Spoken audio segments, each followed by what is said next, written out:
Hello everyone, welcome to Recursive Gaming.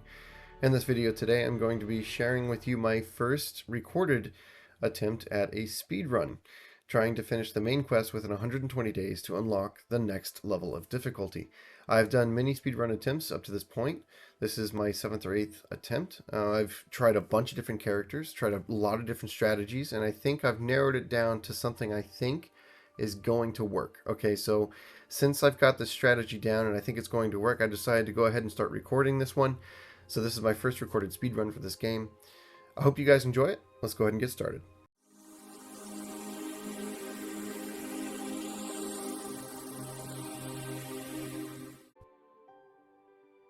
Okay, so as you know, we're going to start with new game.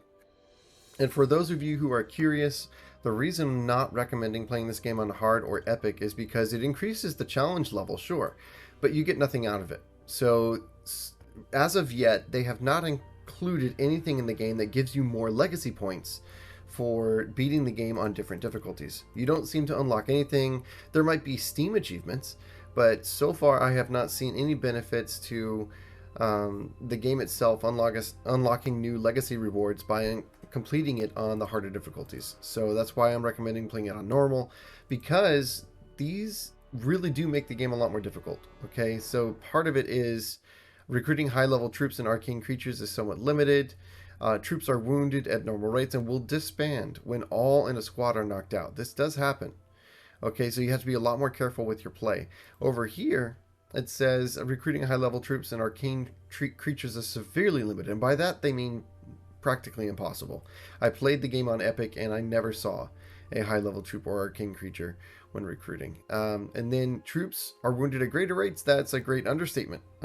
Troops are wounded from basically pricking their finger on a blade of grass. It's ridiculous. You lose troops all the time, and will disband when when all members of a squad are knocked out, which happens all the time, almost every battle. So yeah, epic is way more difficult than hard, and hard is more difficult than normal, and there doesn't seem to be any benefit to it. So that's why I'm saying I don't think those harder difficulties are worth it at this point in time. So we're going to be doing our speed runs on normal to make it as easy as possible to get that 120-day challenge completion, which is already difficult enough. I've tried a bunch of times, and if this speedrun succeeds, it will be my first time completing it. So I'm very excited to finally have a strategy that I think is going to work. The Berserker. Guys, I have tried every class in this game, and I think Berserker is the strongest class for completing the game within 120 days. He's a very strong 1v1 character, and most of the story quest content in the game is 1v1. And so he's just really strong at that.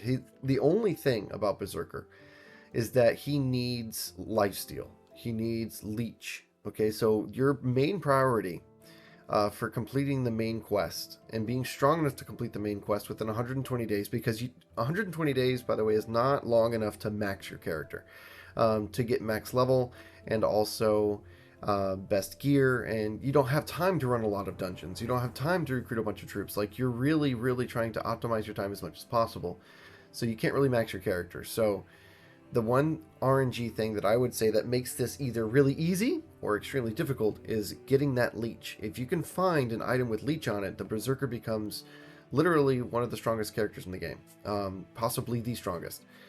So you really are hoping to get some leech, but I haven't seen leech on any items until I get past, I don't know, level 16 or 18, and even then it's from end-game dungeons, which, as I said, you don't really have time to do within 120 days, but we're going to hope for the best. Sometimes you see it on trinkets. So without leech, you have to be really careful, because you're in melee range just beating on someone's face, and it's really easy to die as a Berserker because you can't really kite things around. He's not a person who kites. So that being said, he does have a lot of Berserker speedrun. He does have a lot of what's it called? Damage mitigation. He's very tanky. And that's probably the one thing that makes him a really good character, because a lot of characters can do damage. He's not the best character at doing damage. He not only does good damage, but is also very tanky. He has a lot of damage mitigation, so that's part of the reason he's really good. So for the skills for him, I have tested this. These are new skills that were just added to the game. They just released this patch, and these are incredible skills, guys. I'm going to get all 3 of these new skills because they are that good, okay? And we'll go over why they're so good. Transcendence, or Transcendent, increases mana, which is, oh, that's good, that's okay. But we're not playing a magic character, so we're not going to get much magic back from this because we're not building magic attack. But it increases damage by 30% for 17 seconds. That's huge. Guys, you will melt stuff. 30% damage increase. That's massive, okay? And down here, the Berserker at level 9 gets the ability, if he's using slashing weapons, to cause a bleed on the enemy for 10 seconds with every hit, okay?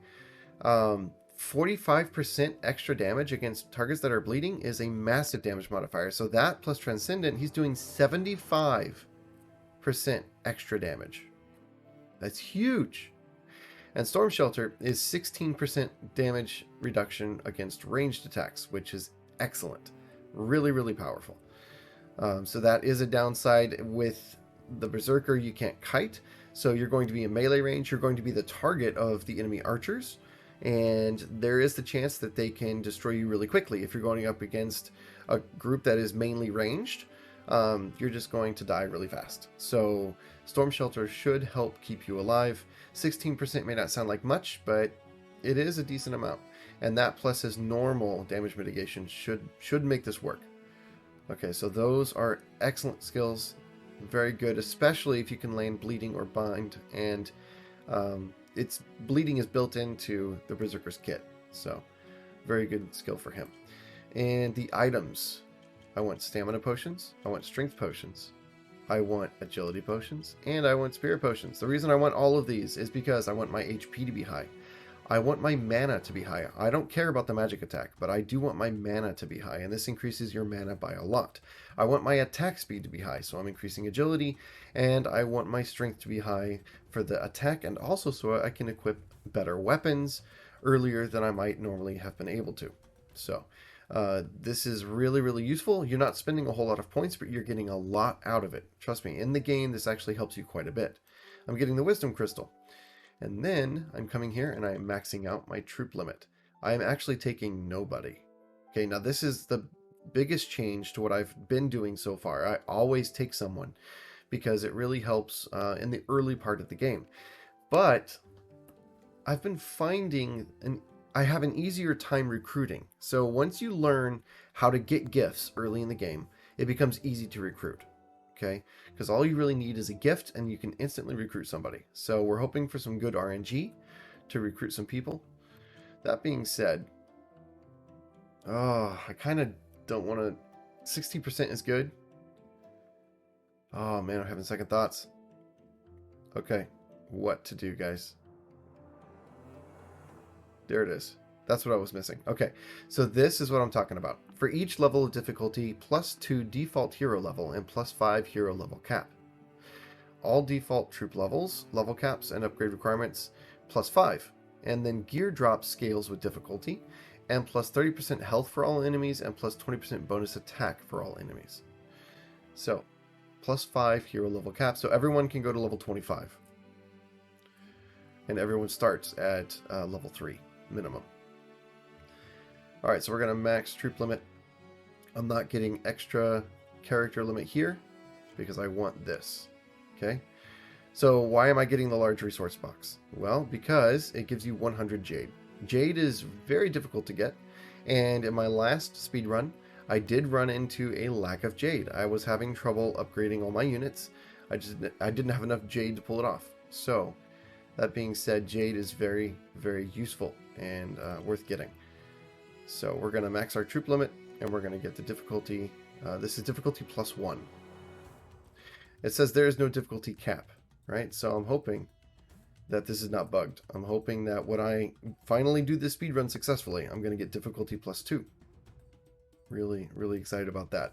Let's go ahead and get deep pockets for the rest. Actually, we're going to get 1 prestige. There we go.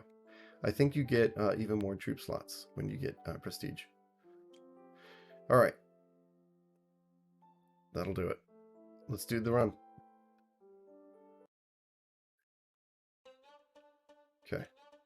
Now, this is a bit of a risky start because I am by myself. This is the first time I've tried this. Normally I have Trinity with me to help me take stuff out. But I've been noticing that the Berserker is so strong, he doesn't really need it. Okay, I immediately want to start going towards camaraderie because I want that extra hero limit. I want a full party of 4 as soon as possible. Okay, so let's go in here and let's use all of our potions. Okay, so that was strength, spirit, agility, and stamina. All those. So our health and mana went way up. We have more physical attack. I don't care about the magical attack, but that went up as well. Alright, give ourselves some skill points. Of course, we're going to put these on our bar. And I recommend starting with the spear. You don't need a slashing weapon for the bleed until level 9. I'll show you that in a second. The spear I recommend starting with because it has 450 range. The increased range means you do more area of attack, so it's easier to take out troops that are all bunched up together. So you want as much area of attack as possible, so the increased range really helps with that. So start with the spear. Let's look at the skills. Okay, of course we're maxing Outburst. The Hunting Mastery for 45% additional bleed damage will not be needed until we get Knife Edge, which you cannot get until level 9. So, and you only need 1 tier, right? So you only need to put 1 point in this to get full advantage of Hunting Mastery. So I don't recommend maxing Knife Edge until you have additional points. So get 1 point, 1 point, right? And then 1 point, and then max Hunting Mastery immediately to get that additional damage. At some point we are also going to max Transcendent. But I want to start by maxing Outburst, and I'll show you why. There. Okay, so, look, increase physical attack, and this is the big one. Damage reduction by 50%. That's huge, guys. Also reduces duration of all disabling effects by 70%, which is also huge. So it's harder to give us crowd control, to land crowd control on us. And then we have increased movement speed, physical attack, and damage reduction, which is the biggest part. This increases our crit, so of course we're going to max that. But that'll do for now. So Berserker is really easy to play. You're doing a bit of math, right, to maximize damage as much as possible and survivability and all that. But for the most part, his playstyle is really easy because all you do is press 1 button. That's it. That's it. That's all you got to do. Press 1 button and then auto attack. But that being said, he's really strong. Okay.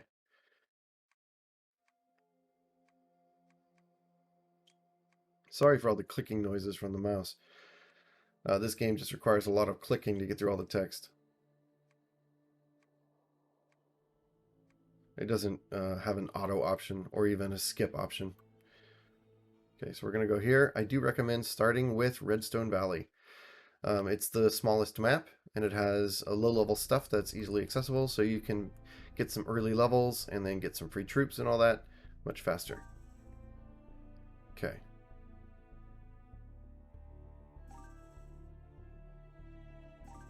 Then we're going to come down here.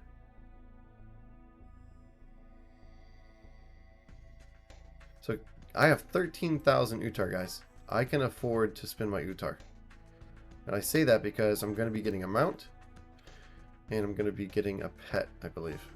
Or not a pet, but, you know, a monster. So we're going to do a additional save. I recommend having 2 saves.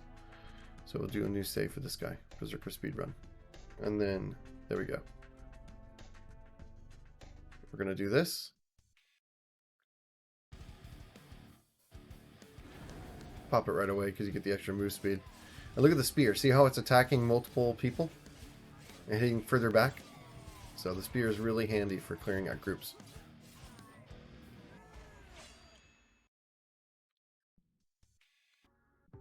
Okay. Alright, so now I'm gonna get... Well, depends on the pet that's offered. Actually, you know what? I'm not going to get the pet. So the main quest already popped because I'm already level 3. So the quest requirement stays just level 3. And I was level 3 when I started, so it was just a matter of time until that went through. We are going to get ourselves It's only 5 difference. I'll go ahead and get this for now. Okay. That party march speed is actually pretty important. Okay, so in the past, let me go ahead and pause this for a second. In the past, I always did this and recommended doing this, the prison camps for the free troops, because you don't have to spend Utar to get the troops. But that being said, I've discovered a new strategy that is much better.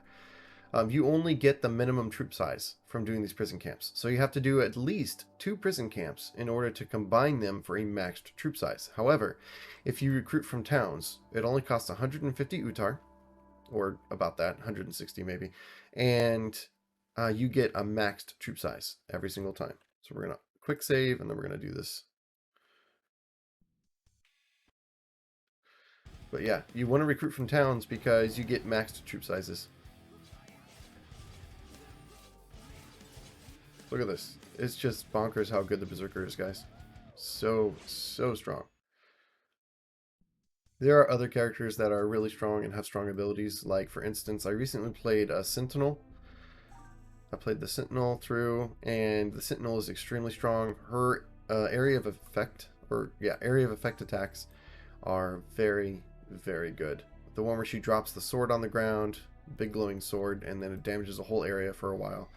It's a very strong skill. And also she gives herself a 100% crit chance. So she can make that big hit always crit. Just honestly, she's very strong. But that being said, she's not super strong until later, right? So the Berserker starting at level 1 is honestly kind of overpowered compared to every other character in the game. So I think he has the easiest start and can do a solo start without bringing along hero companions much better than other classes. So here's what you want to do. You can't do it from the chief, so the capital, so to speak, cities. You can't do this. There is no village elder recruit troops option at capital cities, but every other small camp, every other small town that you go to has this village elder recruit troops option. Come here, click on him, and it costs 125. I was wrong, it's even less. 125 Utar to get a fully maxed troop. Here, let me show you what I'm talking about. Look at this troop size. Party size 4. If I had gotten the prison camp, it would only be party size 2, and I would have to combine them with another. But they come fully maxed out for only 125 Utar. That being said, they start down here, but still. Yeah, that's the most efficient way to recruit troops. Okay, so now I want to go to Ember Camp. At Ember Camp, I will recruit more troops. Ember Camp should be down here. Okay. Let's recruit troops again. Yes. Okay, so now, look at this, guys. I've already got way more troops than I normally would at this point. Much stronger than I normally would be. So I'm not really scared of anything at this point. Okay, we're going to max our crit. And after we max our crit, I'm going to go over here and get Transcendent, I believe, for that 30% damage boost for 17 seconds. I do want this, but I can't really get this until level 8, so... Also, this isn't that good. You're hardly ever exiting Outburst. If you exit Outburst in the middle of a fight, and you have to wait for Outburst to become active again, you're kind of useless as a Berserker. So, yeah, this skill point doesn't really matter much. Anyways, let's moving on. So, I've been forgetting to actually check the taverns. Let's see. I don't have any gifts yet, though, I don't think. But there is Rawal. Oh, here's another tip that I discovered. I didn't discover it. Somebody told me in the comments. So this is really cool. I wish I would have put this in my guide. Here, if you mouse over, the character that says it's the ruler is in the faction. Okay, so he owns this town. And then the character underneath him, that's kind of a lighter color, yellow, so to speak. That is a character that's recruitable. Okay, so... That's a recruitable character. If I come here, Redstone, there's no recruitable characters here, currently at this keep. No recruitable characters here. I'm here already, and we just saw that there's a lot of recruitable characters in this tavern. There is 4 recruitable characters. So if I had gifts on me, I would be really interested in recruiting some of these, but I can't because I don't have any gifts. So I'm not actually going to do any quests for these guys. I want to be as efficient with my time as possible, so I'm not going to try and recruit these guys using quests. I want to have gifts. For the easiest to get gifts in the game, go to Fleur and buy them from the trader.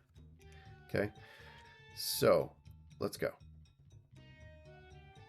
Sometimes when you fight the bandits, they give you gifts as rewards. And so that can be really helpful for jump-starting your recruitment. Let's do manual battle. I just need one more set of troops and I can probably auto battle. I don't want to chance it quite yet. Look how strong it is. It's just crazy. Yeah, and if you can get a weapon that has weapon effects like stun or fear or confuse or anything like that, it becomes even stronger. Okay, so let's see. Still nobody in this tavern.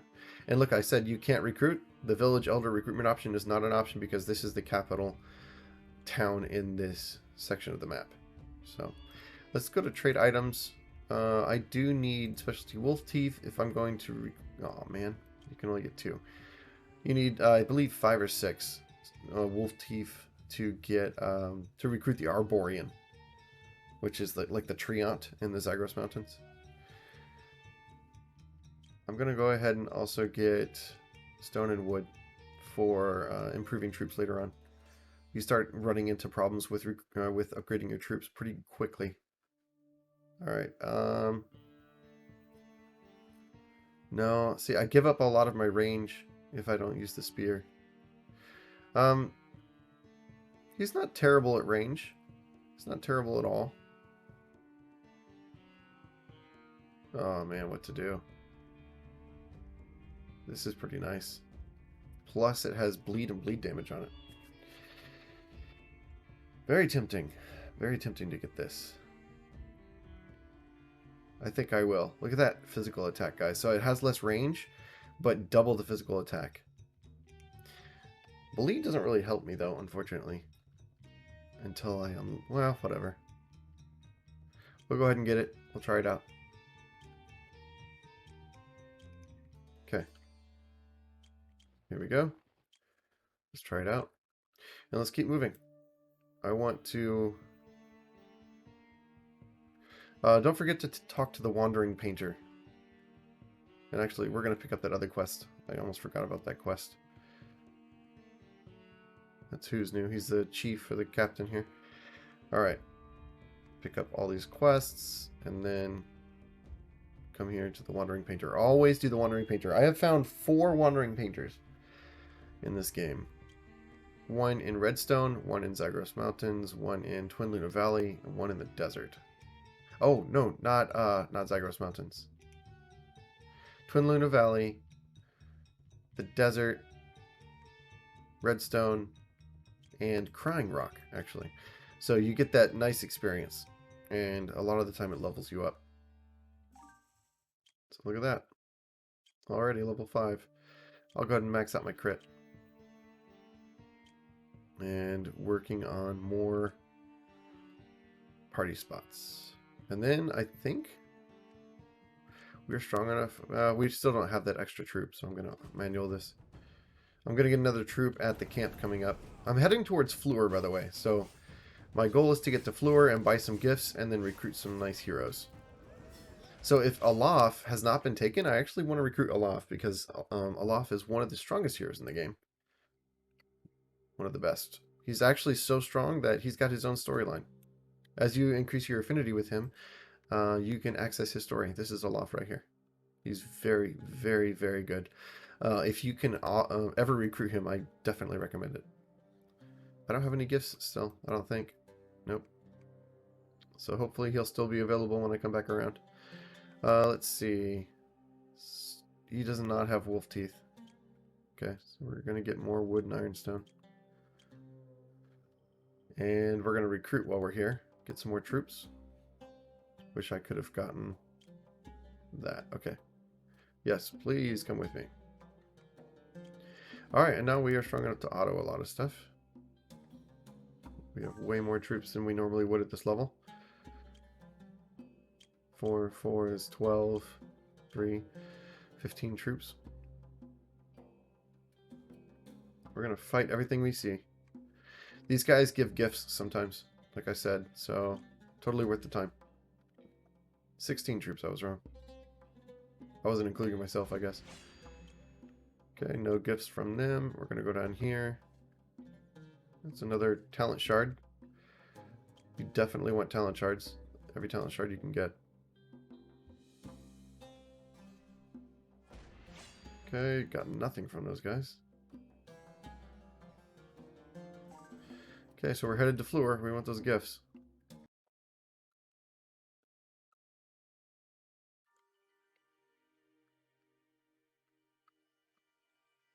Oh, pick up all the flowers you see as you're coming through Fleur. You're looking for a serpent bloom. It's like a blue-green flower.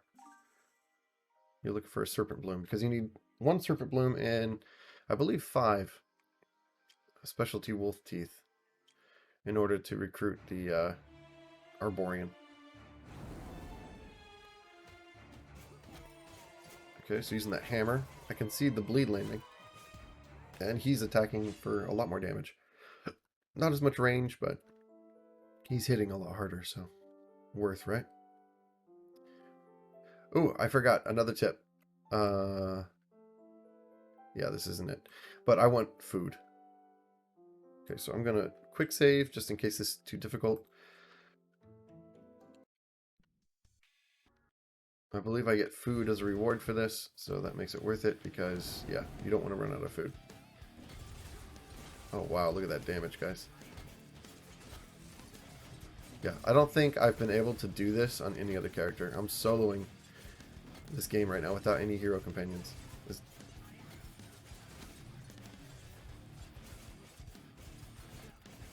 Okay. Yeah, doing lots of damage. Okay, yeah, we got some food. How much did that equate to? Oh, we got an EXP stone. Yeah, it wasn't that much food. Yeah, it's only a medium EXP stone, but I'll take it. Alright, so I need a serpent bloom. Ooh, a talent shard. Yes, please. And might as well. So one reason I'm doing these fights instead of just rushing straight to get more hero companions is because I'm getting more experience and leveling up my main character, which is what you want, by the way. You want your main character to be the highest level on your team as much as you possibly can make that happen. Because in the story quest, at the end of the game, you don't get to take your troop with you. All your troops that you spent your time and resources on, you can't take them with you. You can only take yourself to finish the game. So, oh, I should have tried to get that. Okay. All right. It looks like a bandit camp. It is not a bandit camp. You don't have to fight any bandits, but there's a lot of free stuff in here. A lot of great resources. So I recommend every time you come to the Umbra Cliffs, come here if enough time has passed for it to respawn and get these free resources. Free jade, ironstone, wood, utar, all that. From a bandit camp that has no bandits in it. So definitely worth stopping here and getting the free bandit camp without having to fight. And I'm going to get this talent shard because it is that worth it. All right. Almost. And I'm only going for 3 hero companions for a total team of 4. Blue serpent flower, I got it, nice. Okay, so I'm going to recruit while I'm here. I do like the Thur. I think Thur make really strong forces. Okay, Thur commoner. Excellent. Let's check the tavern. Nobody. It wouldn't matter. I couldn't buy anything anyways. Okay, so I don't need to look for flowers anymore, but I do want to fight every bandit I see. And we can actually auto these guys because we have pretty big troop size now. Also, you can tell by the color. If the bandits are like a light pink, then you should be able to beat them pretty easy. Okay, another talent shard. I might as well. Don't really need those low-level healing orbs anymore. They're not going to help me much. I'm leveling up so fast that my HP is high enough that a low-level healing orb just won't give me much. Alright, so this is nice. I think it's level 10. Yeah, I'm going to test myself right now. There's a limit test. Can I beat a level 10? You notice I saved it. So this is what I'm talking about. See how fast I'm dying to these ranged units? This is where that ranged damage reduction would have come in handy, but like I said, you need skill points for that, so just because you get it as a legacy reward doesn't mean it helps you unless you spend skill points on it. So you have to balance that out, see if it's actually worth your time and your skill points. So Outburst ran out, so now all I can do is run around auto-attacking stuff for a lot less damage. So as the Berserker, you want to kill everything as fast as possible before your Outburst runs out, or you become pretty much useless, and then you have to wait for it to come back. Okay, so we're going here. This is the only trade agreement I recommend buying. All of the trade agreements are given to you for free after you finish the peace treaty quest for the main story. So it's not worth spending your money. I only got one gift? Are you serious? I guess I could save load. It might be too late. That's really disappointing. So disappointing, actually.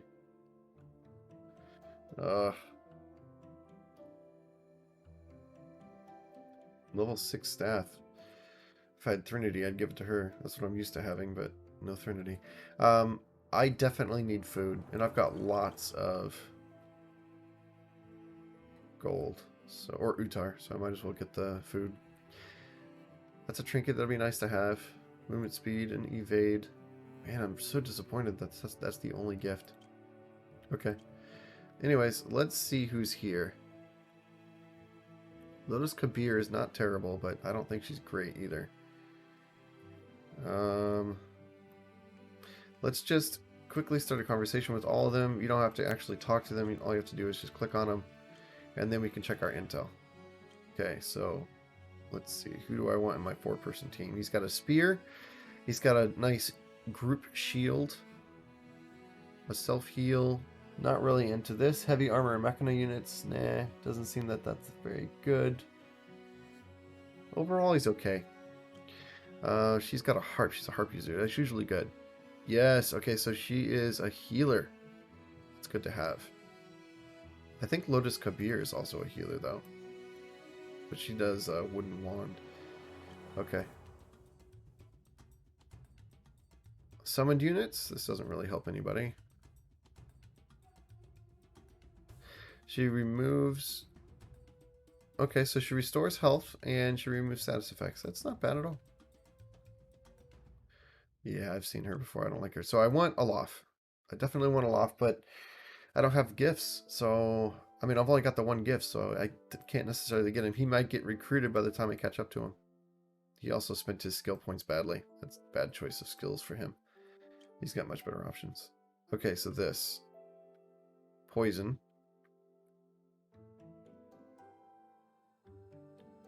And...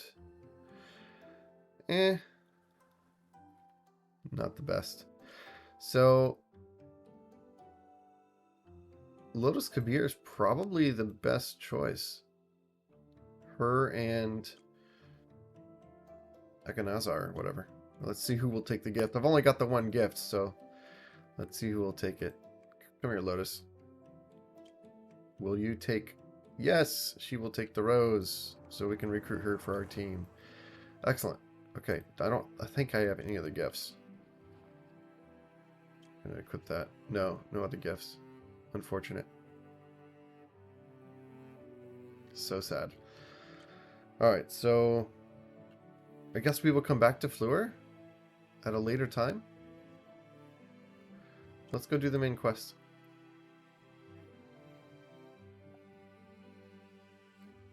While we're here... No, you don't want to make detours. See, that's the thing. I'm still learning, like, what's worth my time, right? In general, it's just not worth your time to make detours. The 120-day completion for the speedrun is... I'll auto battle this. It's really restrictive. You really have to think twice about what you want to do. You have to think twice about everywhere you go and whether it's worth your time. And you have to spend a lot of time with menus open so the time stops passing. That's another big tip. I don't want to reduce my attack speed. Like, that's a terrible idea. Increasing cooldown is not such a big deal. My main goal is to kill stuff before Outburst runs out anyways. I don't really need the extra health all that bad. Nah, that's not really an upgrade for anybody. Now, is there a time period for this? Prep time is 0, so we're going to do this. You got to be really careful when you're doing dungeons and stuff, because if the prep time creeps into your days for the main quest, that's a big deal. Don't want to waste that time. Because all you're doing while you're waiting to do that one dungeon is just standing there. And you could have run around and done a bunch more stuff in that time that you spent just waiting to do one dungeon. So for the most part, when you're trying to do the main quest within 120 days, the dungeons that have prep time is not worth it. So, and you're not guaranteed to get gear rewards. I'm going to save and see if maybe we can do this. I kind of think we can't. I kind of think we can't do this, but this is not your normal bandit camp. The bandits here are kind of lower level because it's a bandit camp that has a quest in it, so it's not your normal bandit camp. Okay, come here, bud. Yeah, okay. So I just got healed from Lotus Kabir. So I'm glad I picked her up because she's definitely doing some healing, so that's useful. Okay, so we're gonna pop our potion. This guy is really hard to kill, and it looks like we're gonna lose this. Yeah, I don't think we can win. Yeah, this was a mistake. Definitely not strong enough. So we're gonna reload. I'm glad I saved.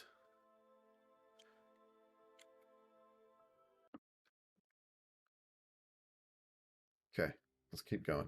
I'm going to recruit more people. The Nasir are a good group of people to recruit from because... Excellent. Nice. Can I get more specialty wolf? No, still none. Okay, well, I'll go ahead and pick up some resources. Like I said, the Nasir are a really good option. Hold on. And I want to keep things grouped up because you can get Nasir shooters. And these archers are good for ranged damage.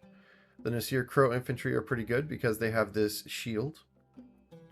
And they also have a stun, so pretty good for that.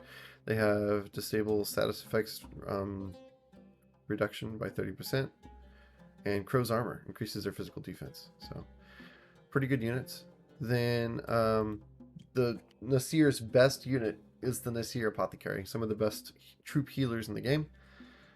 So definitely worth getting a lot of Nasir Apothecaries. So, yeah, if you want to recruit a lot of Nasir troops, it's not a bad idea.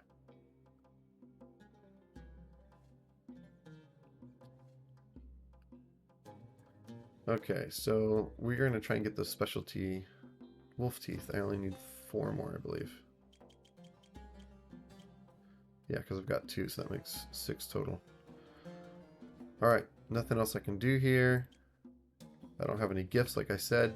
And I'm not going to do any quests for anybody. What the... They're different. Redstone keep specialty wolf teeth? You can't... What? I'm probably going to regret that. Okay, so... Let's buy 1 more. And let's see if it groups them together. Okay, so 5. Now, I don't know if that was going to cause problems, but this game has some bugs in it, so I don't want to take that chance. So we're going to sell these. We'll buy 1 more, just in case. I'm not sure if it's 5 or 6 that you need. Okay, I think we're finally done. Now, I know I said don't do dungeons and stuff, and generally I would stick by that. But actually, I think I'm going to do the Abandoned Redstone Keep because there's a quest attached to it. So you can get a lot of experience rewards from doing that one dungeon. So in general, that might be worth it. But first, I'm going to recruit some more. Okay. Now let's see. We've got 7 out of 13. So we can recruit a few more times. Alright, let's do this dungeon. Pretty sure we can do this. It's rated for level 5. And we can only take one of our heroes with us as a companion, but we're so strong that it doesn't really matter. I don't even need to outburst, but I will just to save time. The cooldown will be, you know, magically restored by the time we get to our next battle inside this dungeon. Okay, hopefully, yeah, I'll get more attack, you bet. Nice.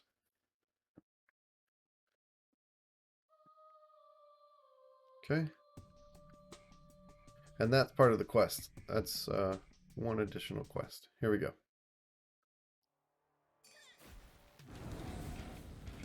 And this guy should melt. Yeah, absolutely. Okay. Ooh, we got a new wand for Lotus Kabir. Nice. How good is it, really? Wrong screen. Magic attack. It just does a bonus 10% damage, but she's not really a damage dealer, so this doesn't really help her much. Disappointing. But this is nice. This is quite the upgrade for me. Damage from ranged basic attacks is reduced by 10%. Huge! That is massive.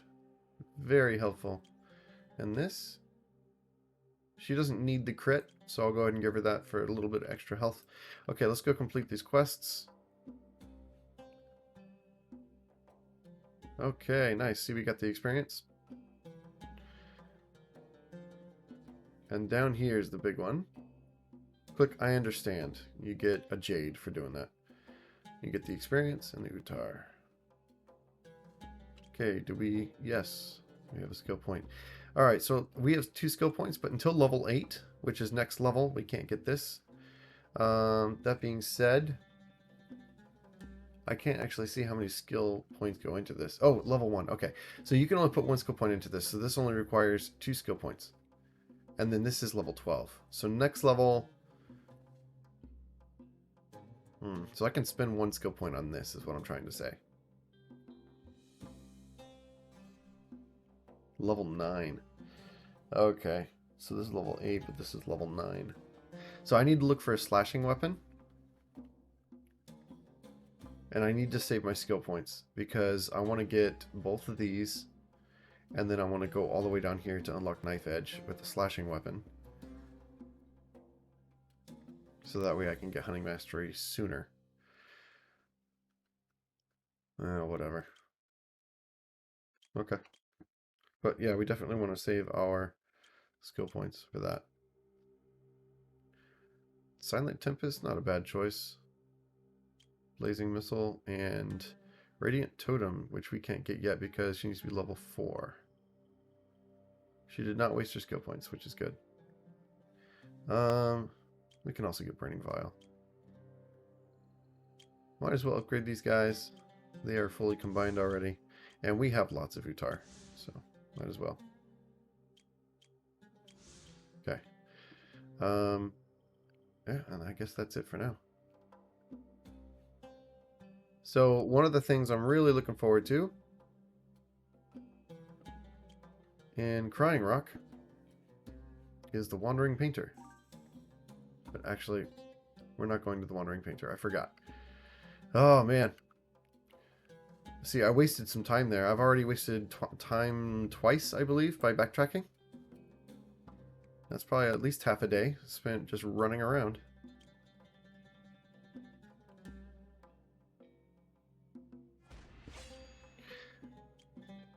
Alright, here we go. We can do the main quest now. So, might as well get this main quest out of the way so that enough time can pass so that she gets captured in the desert and we go save her in the desert. And then continue the main quest. We are leveling up pretty fast as the main character, and that's the main thing you need for completing the main quest. 1 second.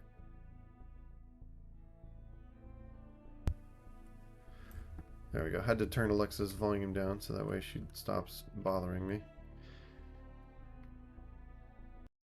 So the main thing in the quests that you need troops for, because there's two concepts, right? You need to build up your main power as much as possible for your main character to complete most of the quest. I'd say 90% of the quest requires power on just your main character.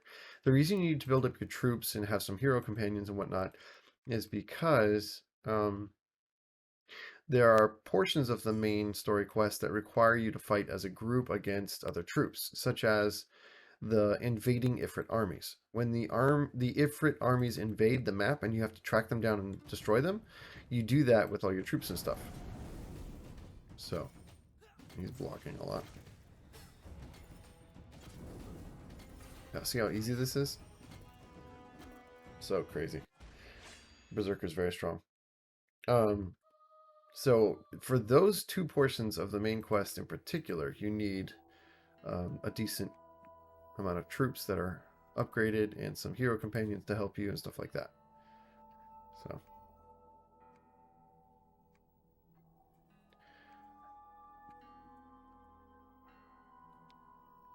okay.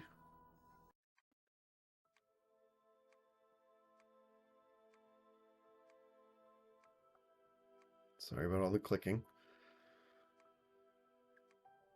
It's only going to get worse. There's a lot of quest text to click through in this game. Let's see. There we go. I just found something. So earlier when I said there's no option for speeding up the quest text, some of you that knew about that were like, but wait, don't you know about the skip function?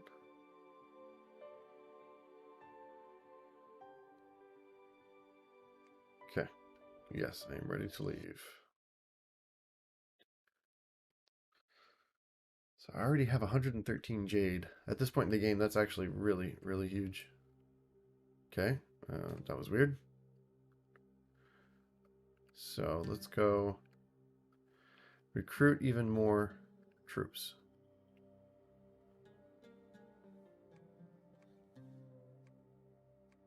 And so what I'm hoping is going to happen as I'm playing through this is I'm hoping I'm going to get some gift rewards from beating the bandits, which does happen. And when that happens, I'll be good. Good to go. This is not really an upgrade for anybody. Okay. Yeah, so wait for Isra to contact you is the next part of the main quest. So I'm going to preemptively head towards the Arborian. I'm going to recruit the Arborian. And I also need to go through the Zagros Mountains to get to the desert anyways. And so the next part of the main quest is in the desert. So we're going to go ahead and preemptively head there. We're going to recruit the Arborian on the way. And then get the main quest continuing. Because after the desert, you have to go to Twin Luna Valley. And then after that, you come back to the Umbra Cliffs. And then the Ifrit armies invade, and you have to take them out. So we're going to continue recruiting. The Dib have some decent units. The Dib Swordsman in particular is good. So we're going to get some Dib Swordsman by coming here. Okay. Not interested really in trading. So. I need to go to just south of Cedarwood Village, I think. Right down here is where you can recruit that guy, the Arborian. Ooh, good. Please give me some gifts. Yeah, we are definitely strong enough to auto-battle. 38 troops already. And that's another nice thing about the Dib. The Dib Swordsmen are really good. It's right up here. Because of this, the jump slash. And then the Typhoon Step. So yeah, very strong units. 50% damage increases. So, the Dib Tamer sounds good because of Call Wolf, but as far as I can tell, the Beast Tamer, I'm not sure if that counts towards the Dib Tamer himself, and so his level determines the level of the wolf, or if the Beast Tamer class that you can play has some sort of interaction with this guy. Because he's not a Beast Tamer, he's the Dib Tamer, so I'm not sure if it's talking about the Beast Tamer class or if it's talking about him.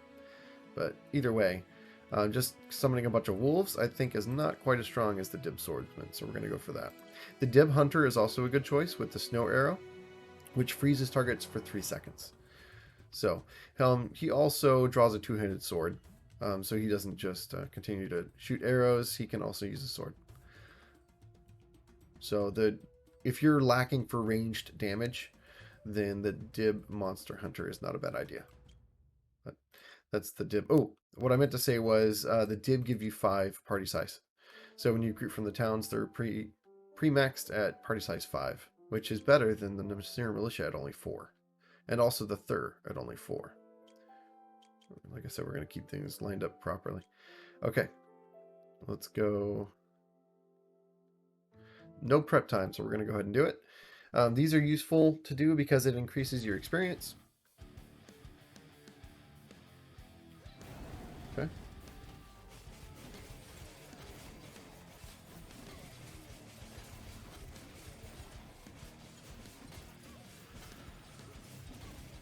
All right.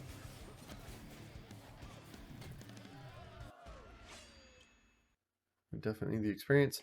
I am not as worried about leveling up my troops as I am about leveling up myself. So I'll explain what I mean by that in a minute. Radiant Totem. Yeah, that's a good idea. Ooh, that's a captain. Snow Ridge. I'm not sure if this is the... Yeah, it is. So this is the capital, so there's no recruit option here. So let's go see if we can recruit. Is this leading us up the right path? Yes, it is. So it needs to be nighttime, and it is. So hopefully the Arborian is there. Please be there. There he is. Excellent. Okay. So if it's daytime, he won't be here. And if it turns daytime while you're talking to him, it interrupts, and you have to wait another full day for him to show back up again. A wasted day. Right, so he wants 5 fangs, and he wants the flower that we picked up. Remember I said the blue serpent flower? Okay, then you talk to him again. I found what you wanted, and he joins the party. And we are at 10 of 13. I'm going to take him, and I'm going to move him all the way to the top. Okay. Nice. So we're going to recruit while we're here, and we're going to head to the desert. Isra should be contacting us soon.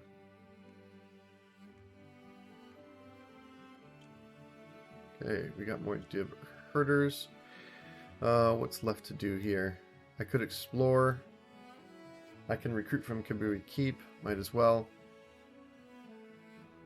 And Silver Heart Village. Okay. Might as well pick up this free stuff, huh? Free wood, yes please. So if you're wondering why I haven't been purchasing more wood and ironstone from these villages I've been passing through, it's because you have to purchase a 1-day trade agreement for like a little over 100 Utar, which is just a waste of Utar. Let's see.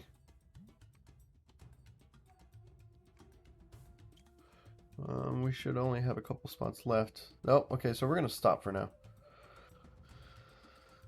I want to see if I am strong enough to defeat that stone golem yet. I kind of think I'm not, but it'd be a good test. So now I want to come up here to Drill Sergeant, all right? So this extra experience that I'm going to be getting is going to help me level up my main character a lot.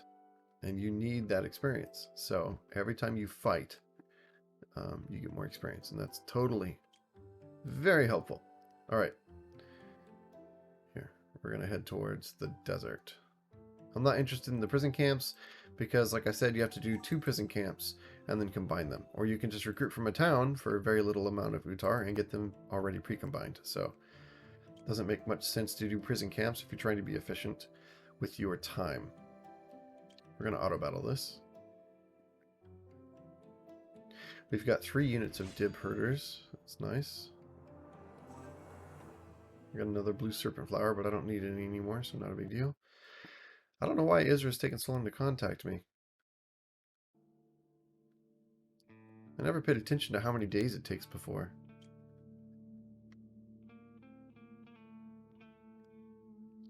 Hopefully she contacts me soon. Otherwise I'm here too early. Alright, so I'm going to look for the There we go, finally. I was just thinking about that. So it looks like, what, 2 days, right? 2 days passed before she contacted me. So if you're waiting for her to contact you, it looks like 2 days is the signal. What is my current level? Level 7? Yeah, I don't think I'm strong enough to defeat the stone golem at this point. Plus, I don't have a better weapon. So the stone golem that you recruit in the desert around here, you talk to him twice and he ends up back over here, and then you talk to him one last time and you have to beat him in a fight. He has a lot of damage mitigation and self-healing, so it's kind of a DPS check. I do want to do this fight though. If I no prep time, yeah, we need the experience. And I'm getting in the talents that give me more experience for fighting anyways, so that's also another reason to do as much fighting as possible, because I get more experience. So I need an upgraded weapon, and actually this weapon causes bleed. The bleed might help me a lot when it comes to defeating him. Hold on a minute. Hold on a minute. I also don't have a slash weapon yet, so until I have a slash weapon, it's not really worth it to get knife edge, is it? And I want to max this anyway. Tell you what, let's increase our damage. And let's look for the stone golem. It's not really a waste of time because you have to do this 2-step process where you talk to him twice anyways, and then he ends up back over here. So if when we come try to defeat him, after talking to him twice, he won't disappear, as long as I save load it anyways. So it'd be a good limit test to see how soon I can recruit him. So I don't really feel like I'm wasting too much time. Okay, so I thought I got a gift for a second, but I did not see a gift. Okay, so traveling merchant, where is he? Ooh, the Akal. Okay, so I definitely want to recruit. No, I don't. I just forgot. I only have 1 troop slot left, so if I can defeat the stone golem, I need that troop slot open. But the Akal is a really good group to recruit from because their cavalry are very strong. The Akal cavalry are definitely worth investing in this game. So if I had free troop slots, I would definitely get myself some Akal cavalry. Ooh, that's nice. Okay. Cannot get that yet. She needs to be level 8. Dazzling Shield is good for her. We'll get Lightning Vial. Alright, so level 8. I can now get this. Excellent. That's going to help me a lot with taking out groups. Okay. I should have got that, actually, since I'm trying to defeat the Stone Golem. That's alright, though. Alright, so we are looking for... Where is he?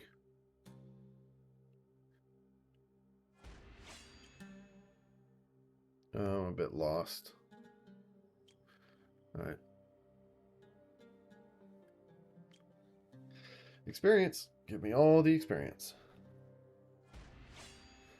Ooh, a slashing weapon. It's not a good one, but still a slashing weapon. Give me the gifts.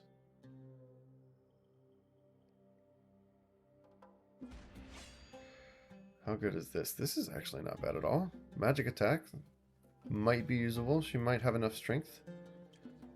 We can only hope for the best. Oh, okay. So we are not going to do this quest. This is the Dokkan Tournament. And we do not do the Dokkan Tournament in this speedrun challenge because it makes either the Akal or the Dokkan hate you. And then you can't enter the cities without fighting the guards, and it makes it a lot more difficult to progress the main quest. So I believe we are going for Thur Raiders. We can also go for Thur Armored Sergeants. I'm not sure if the Armored Sergeants require Jade or not, but I think they don't. So it's actually a good choice to go for Thur Armored Sergeants to avoid spending Jade. So, good unit. Alright, so here... no, we went too far. We did not see him. Where could he be? He's probably here.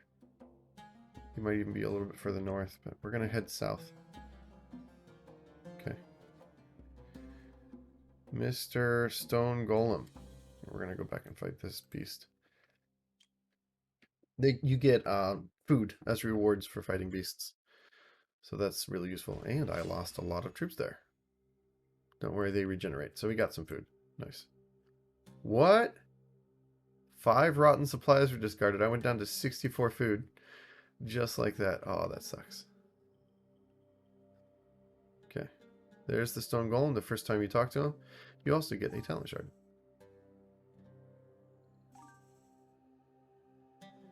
Okay.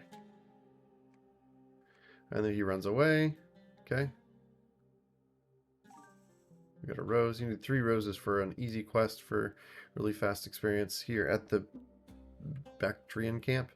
That quest right there, the golden roses, you just need 3 roses to finish that quest. Really easy experience. Okay, second rose. I just need a 3rd one. There's a bunch of bandit camps in the desert. Normally I'd be getting those bandit camps, but I think I'm going to wait until I come back here for the peace treaty quest. I don't think I'm strong enough right now to beat the bandit camps. He shows up over here somewhere. Maybe a little further north. We'll go north. Good thing.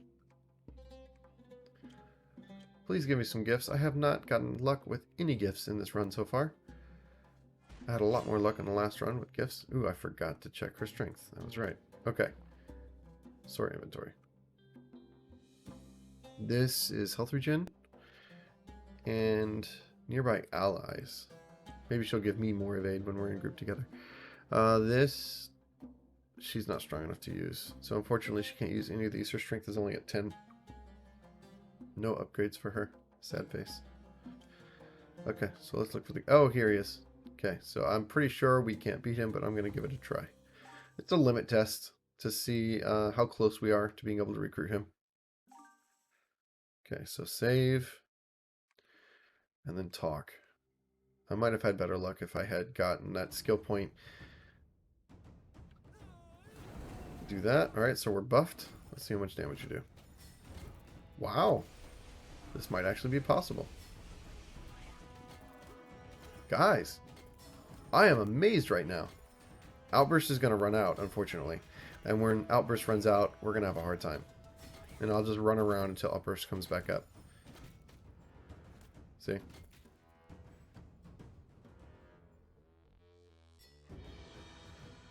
Guys, we're actually going to be able to do this. I'm level 8. I've never been able to do this at level 8 before. Man, Berserker's just so strong. Even stronger than I thought. I can't believe I'm actually going to get the Stone Golem at level 8. This is normally a hard fight 1v1. Especially if you play a lot of ranged magic casters, like I tend to play, because it's easier to kite enemies around.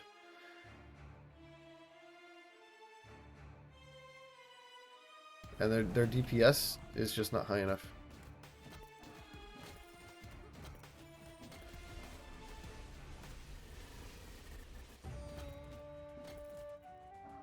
Okay, so I did not realize I actually can't cast during Outburst. I forgot about that. So, because I can't cast during Outburst, I have to make sure I use my Transcendent ability before I use Outburst. Alright. I'm glad I kept a spot open in my team. Forgot. There we go. Cool. That is awesome. And when it comes to promoting him, I recommend the Rune Puppet. It's the option that requires the most Jade, but it also gives you the most damage reduction and health regen. Also, he has a taunt. So, yeah, definitely get the Rune Puppet version of the Stone Golem. Okay, let's go finish the main quest. Or progress the main quest, I should say. Where are we at? I think it's straight north from here. We can't recruit anymore. We have no more spots. At least until I level up. As you level up and you get more prestige, you unlock more squad spots, as well as in the talent. Okay. Cool. Now we always quick save, right guys? Just in case. It's a good habit to get into. Alright, we're going to do this. Yeah, we'll take one. Okay. And I forgot to buff with Transcendent, but that's okay. This is going to be easy. Nice. Help me do some AoE damage. Alright, she's got a health shield on. And I'm about to run out of my outburst. Alright. Thankfully, I'm still going. I'm still going. Oh, I just ran out. Oh, we did it. Barely. Cool.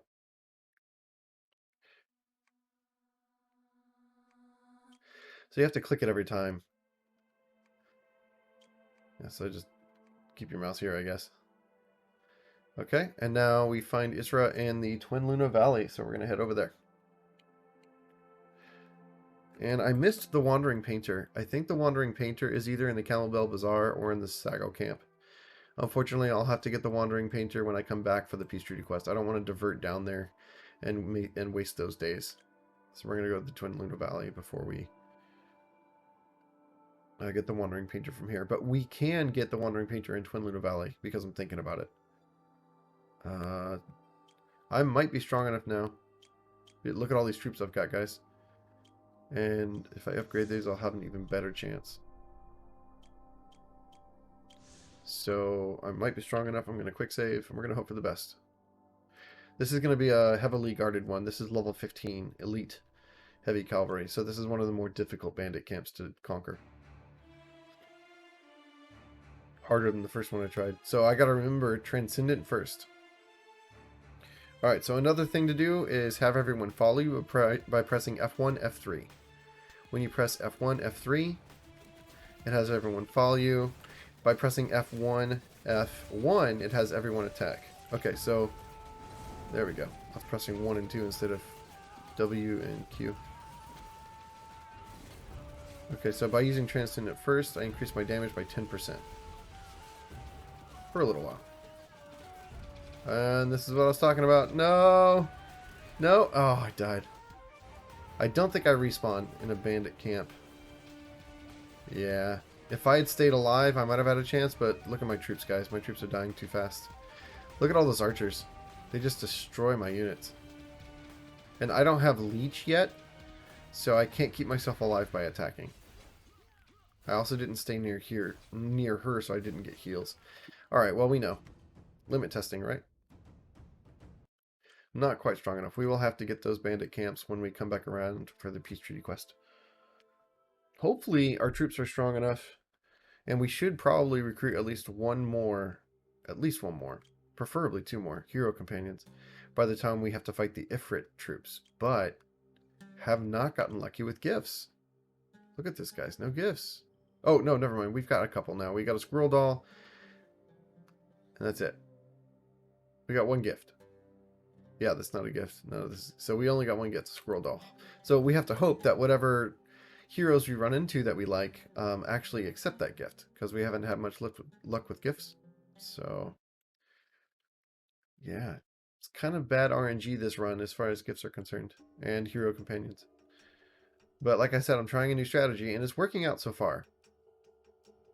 It is working out so far. So I'm going to the Half Moon Hills Bazaar and hoping the Wandering Painter is there. No. Nope.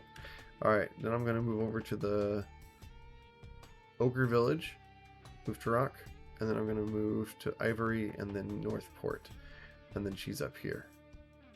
Because I think the Wandering Painter might actually be at the Sand Edge. And I don't normally like to backtrack, but it's not very far. Yeah, we're pretty close. Let's check out Sand Edge. Nope, it's just a little boy. Okay, so if you're watching and taking notes, Sand Edge does not have the Wandering Painter in Twin Luna Valley. Let's try the Ochre Village. Where? Okay, so I went the wrong way. I think. Oh no, never mind. Hold on. We could probably beat this. They're light pink, so yeah, we've got 52 troops. And the experience that we're getting is absolutely necessary in those fights. Trying to level up as fast as possible. Okay, so Ochre Village. Yeah, I'm not seeing any wandering painter here. Sad face. Okay, so we need to head over to Move to Rock Village and hopefully not get caught. There's a wall right here. Yeah, wasting time.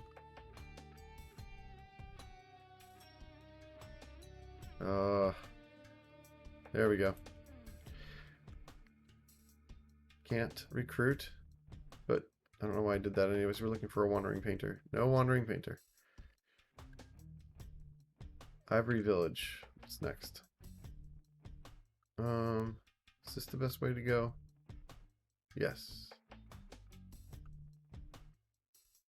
There's the bone caves. I have no wandering painter. You know, maybe it's random. Maybe you find them at different spots every time, or maybe I'm just not remembering correctly. Golden Bazaar, maybe? Farmer, Gulzar. Do I have bitter flowers? You need 5 bitter flowers to complete the Gulzar quest where you have to wake them up. So, if you have 5 bitter flowers on you, you can complete that quest pretty easy. Oh, come here. Alright, so it looks like we are going to be going through Northport and then headed north. And you want to pick the upper passage instead of along the coast because you get this talent shard right here. And we're going to manual battle. Hopefully we win. The Bahar are actually very, very difficult to beat because they're ranged and they hit like a truck. Yeah, okay, so we got this. They have not leveled up yet.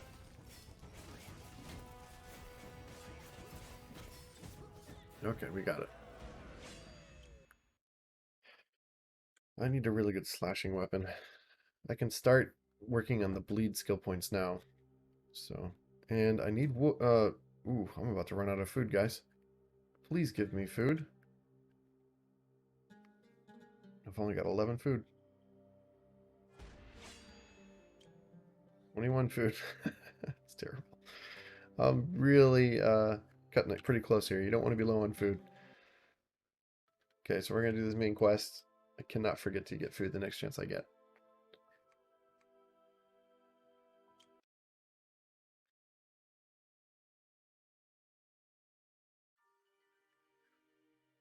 Okay, in here you want to fight everything and get all the resources. There's a lot of really nice free resources just hanging around.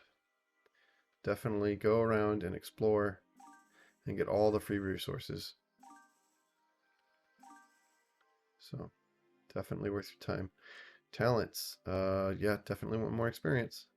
And we got it, Drill Sergeant. 8 experience. Okay, so next, I'm going to work on squad slots.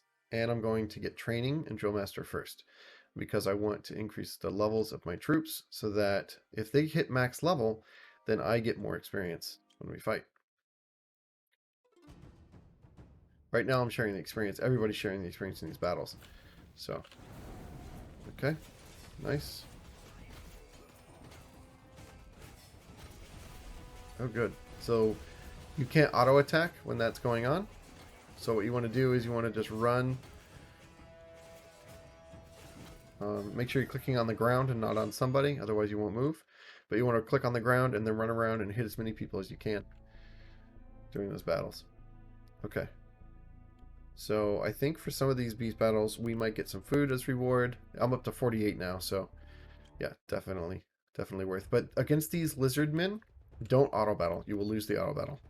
Against these lizard men, you want a manual battle. They have a whirling axe attack that knocks everybody back. See how all my troops are getting knocked back? So it's very deadly. It hurts really bad, and it keeps everyone crowd controlled. So yeah, fight these guys on manual. You will lose the auto battle. Or you will lose half your troops while you do the auto battle. So, as it is, I lost a lot of troops. Look at that. Yeah, those lizard men are no joke. Very, very deadly. And I thought I saw something. Well, I need to increase your skills. Look at this, guys. Oh, it's ugly. But I can increase I can promote him, and therefore it'll be fine. Light's Judgment, she needs to be level 8. Can't get that, but I can get Shockwave Vial. We'll get Shockwave Vial. I want to unlock most of her abilities before I start working on her passives. Alright, so we're going to promote you guys. I want us your healers first. That's what I'm going to work on first.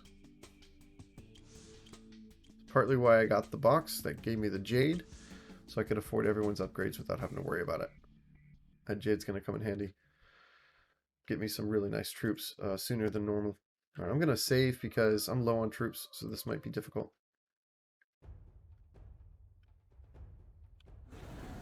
Alright, so I did not use Transcendent. It's a mistake. That's alright, we're going to win anyways.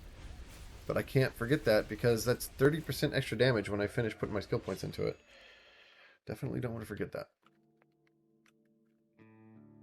Okay. Nice. Got some wood. Another talent shard. I'm not going to save because I'm pretty sure we got this. Okay. I'm running low on troops, man. Even that 10% extra damage makes a difference. See that? That 30% when I max out those skills is going to be really helpful. Ooh. Okay. Okay. That's huge. I can do it now. I can transition to slashing weapons. And this is nice too. I don't get burned as easy. But it might not be as good as what I've currently got, which reduces ranged damage that I take. So, wrong button. Okay, so sort inventory. And now, let's look at our weapons. Okay, this is going to be nice. I need a ranged weapon, a decent physical ranged weapon for killing the boss in the main peace treaty quest. You have to fight somebody for the swordsman and you can't get hit once. In that fight, I have tested this, and you can see this in another video. And actually in my peace treaty guide video. In that battle, you need a ranged weapon, so that's good that I have that. But for now, this is going to increase my damage a lot. Okay. And this is level 7. Has a little more health, has evade, and it reduces burn duration. And it has a burn counter. Okay, yeah, I'm going to equip this. And is this an upgrade for you? Yes, it is, absolutely. Okay. That works for me. Upgrades, people, upgrades. And any more gifts? No, we still only have the one gift. Sad day. Okay, let's do that. Finally learning my lesson, huh, guys? Okay. Now she's going to have us wait 7 days and then meet her at the Umber Cliffs. After we finish this portion of the quest, I mean.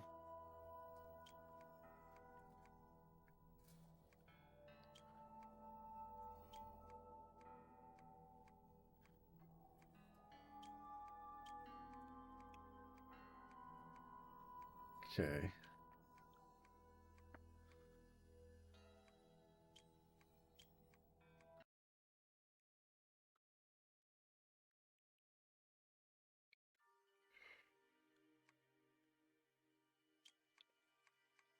Okay.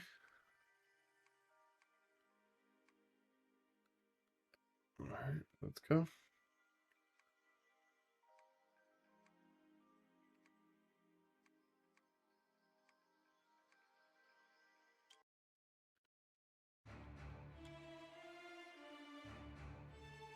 All right, remember Transcendent and then Outburst. And now we're using the big heavy slash weapon, the big greatsword that we got. We're doing even more damage.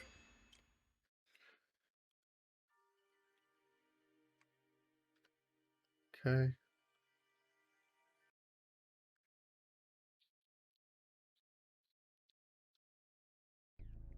Now, my attack speed with the big heavy slash weapon is so much lower than it would be with a smaller weapon that if I get an equivalent or better smaller weapon, even if the attack is lower, I think I'll use it because the attack speed will be so much higher. The attack speed on this is really, really low. Man, that's not me doing that, that's them. That's a nasty ability. Yay, we got more food. Definitely need as much food as we can get. We're up to 99 food, thank goodness.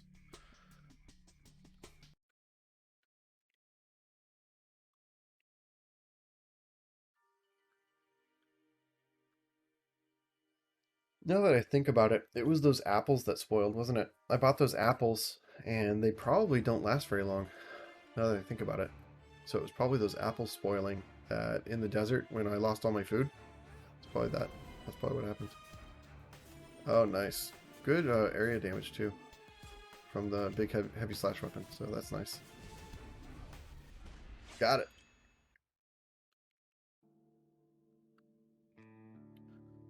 Okay. Can we move on? Sometimes the main quest is a bit exhausting.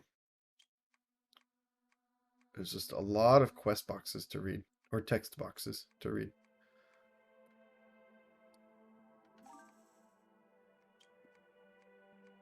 But for a small game and a small studio, that kind of makes sense. Can't necessarily afford to pay for voice acting, you know, and keeping it low production value with the text boxes probably makes it a lot more affordable to produce the game and develop the game.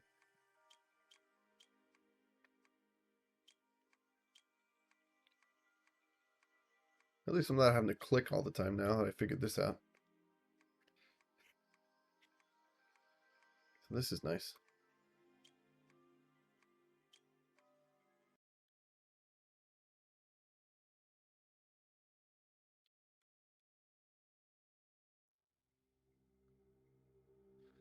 Okay. Now wait 7 days before heading to the Umber Cliffs. Even if you're in the Umber Cliffs at the 7-day mark, the quest progresses as normal, so you don't have to wait until 7 days to go to the Umber Cliffs. You just have to wait for 7 days before the quest pops up in the Umber Cliffs. So what to do now? We have 7 days to wait. Now's a good time to go get gear, upgrades, and possibly recruit some heroes.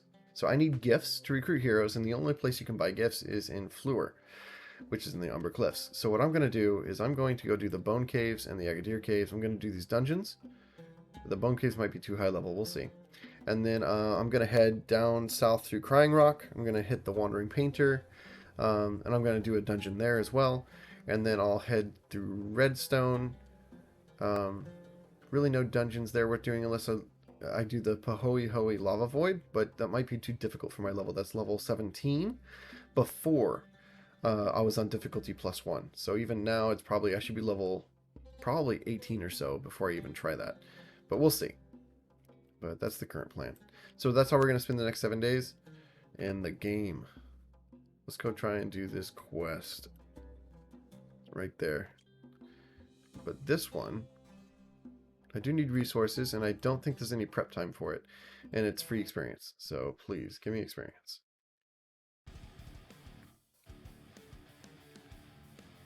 I probably don't even need to participate, but it'll go faster if I do. Okay. Also, this is leveling up my troops. So. Ooh. Ironstone and Utar. Thank you. Agadir Caves. I should be able to do this. This is not one of the higher level dungeons. This is a lower level dungeon. Only level 12. So theoretically I am too low level to do this, but we might be able to. I am pretty strong. Okay, yes, I will give myself more crit rate. I will open the chest. Nice, I got some Utar. I will... No, I don't think that's worth it. Okay, we encountered Bahar. These things are nasty.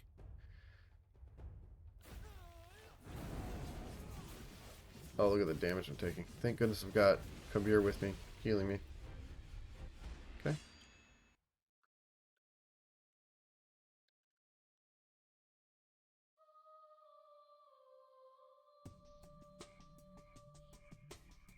Open the chest. Ooh, we encountered Bahar. Bad luck.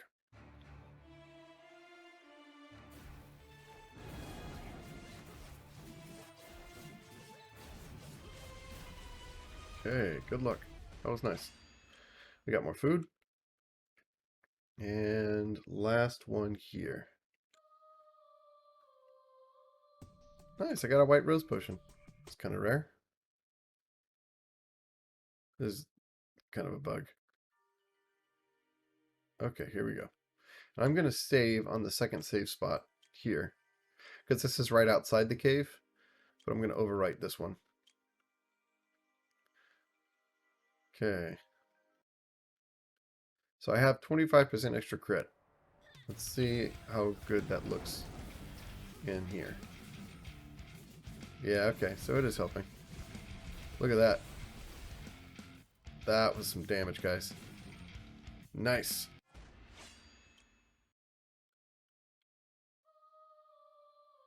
Right. Okay. Looks like a nice trinket. Let's take a look. But it looks like it was for spellcasters.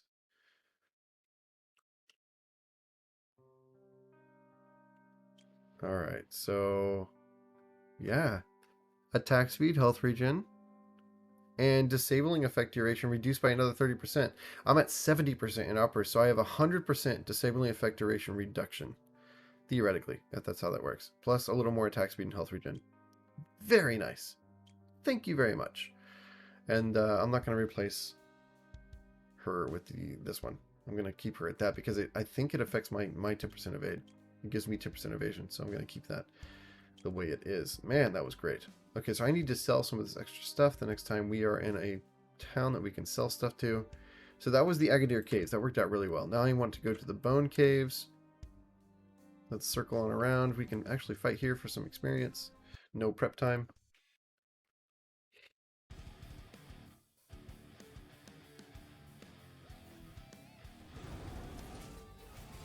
Okay. So at rank 1, Transcendent only lasts for 9 seconds. So by now it's already over. I need to get it up to rank 3 so I can benefit from the 17-second duration.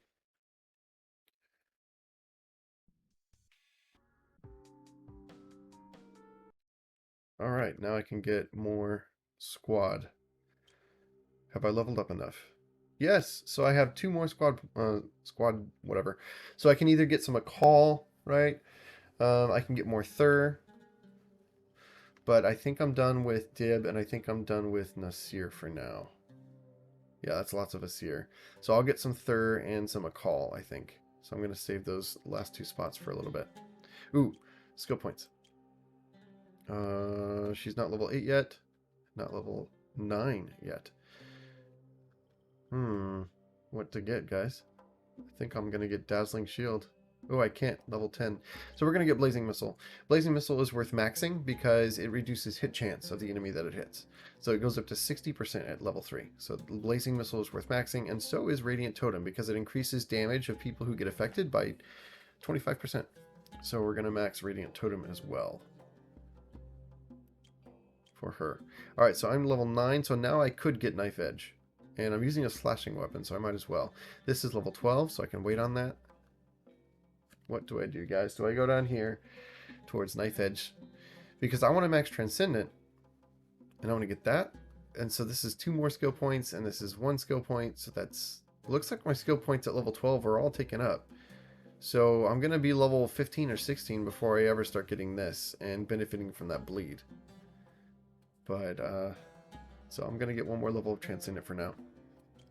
Max out Transcendent, and then I'll get Outburst over here. And then I'll start working down there and getting that. Okay. No one to upgrade.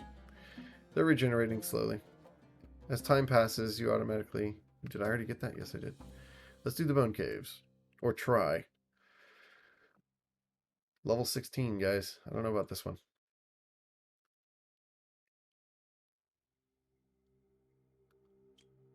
Might need some more hero companions. I might need a full party of 4 to pull this off.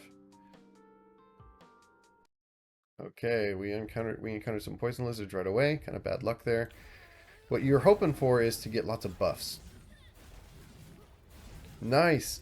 So she did not take any damage there for a while because her blazing missile reduced their hit chance so much, and she has plus 10% evade. So yeah, she was actually not getting hit by them for a little bit. We're gonna increase health. All right, so that was short. Unfortunately, I did not get any buffs. It would be nice to have some extra attack or crit. So we're gonna see if I am strong enough here without buffs to do this. Again, we are going to do a separate save. So we saved right outside the bone caves. This save is going to be for right before the boss. Because if the boss fight is really close, I don't need to reload and do that whole dungeon again. All I need to do is reload and do the boss battle. Bad news. Okay, see that worked out pretty well. I'm going to go ahead and heal. Oh no, that's bad. I'm supposed to be immune to that sort of stuff. Okay, so I'm going to see if we'll do that. We'll do that. I don't have any more healing stuff, so this is looking bad, guys. I don't know. Okay, we just got another potion. But outburst is over, and I am slowed. See, that was really close. I'm going to try that one more time. And actually, I'm going to reload and do the dungeon over and hope for a buff. If I have just one buff, I think I can do it a lot better. We're going to try that one more time. We're going to reload from right before the dungeon.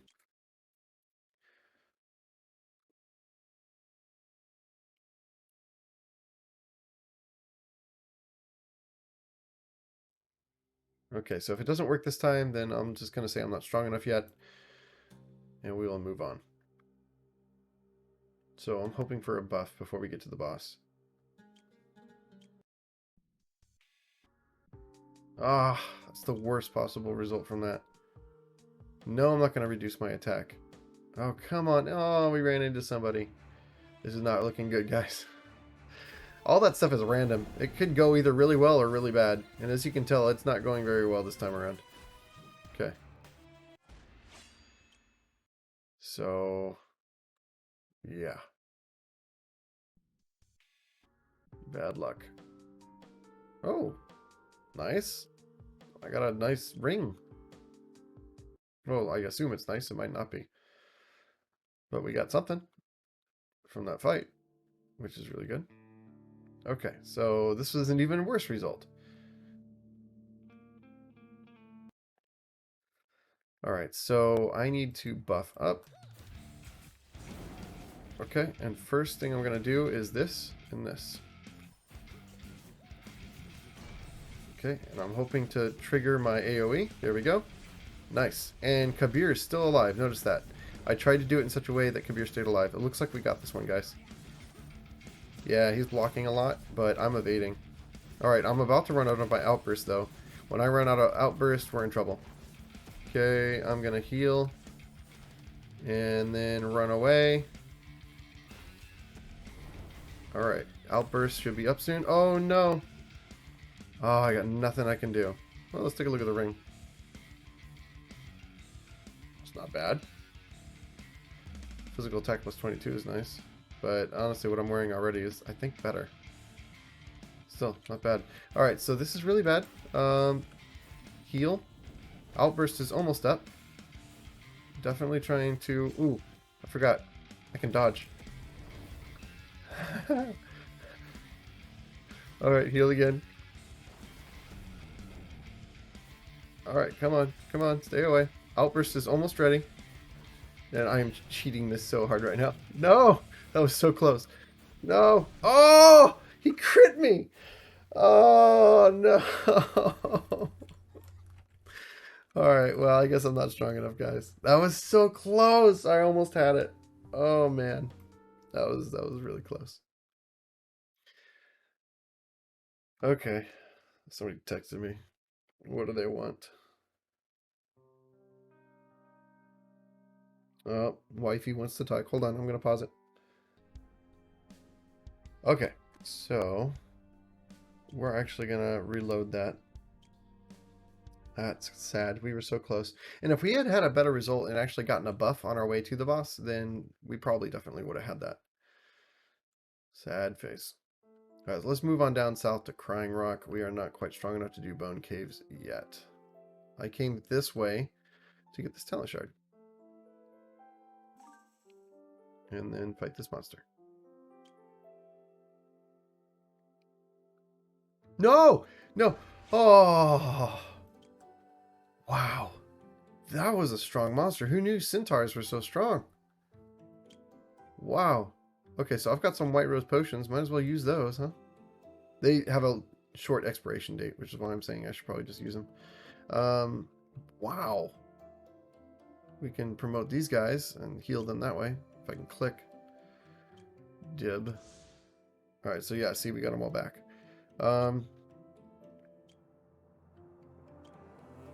Okay. I'll wait on those guys. I'll probably be able to promote them soon. Yeah, sure. I'll save the rest. 10 days to expire. Okay. Let's go. To Crying Rock.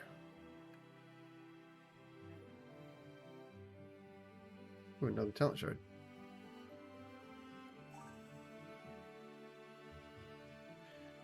Speeding it up every now and then with the control button on the keyboard. Just so we're not waiting so massively long. Okay, good. Another talent shard.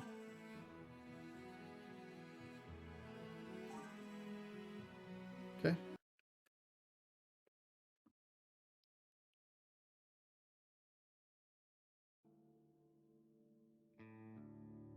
Ooh, another talent shard.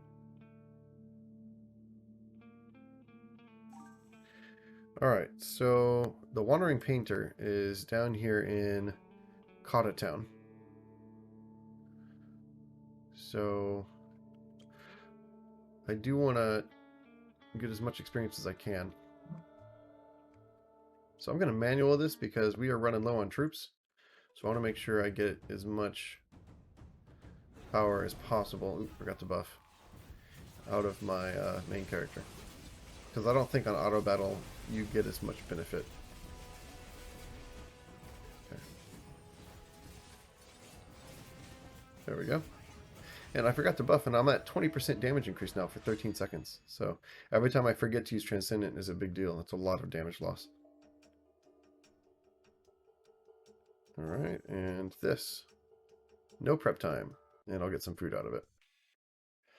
The beast caves always give you food as a reward, so worth your time. Okay. Wow, those wolves don't sound very good as they die. That was a weird sound effect. Oh, we got some dried meat. I'll take it. Alright.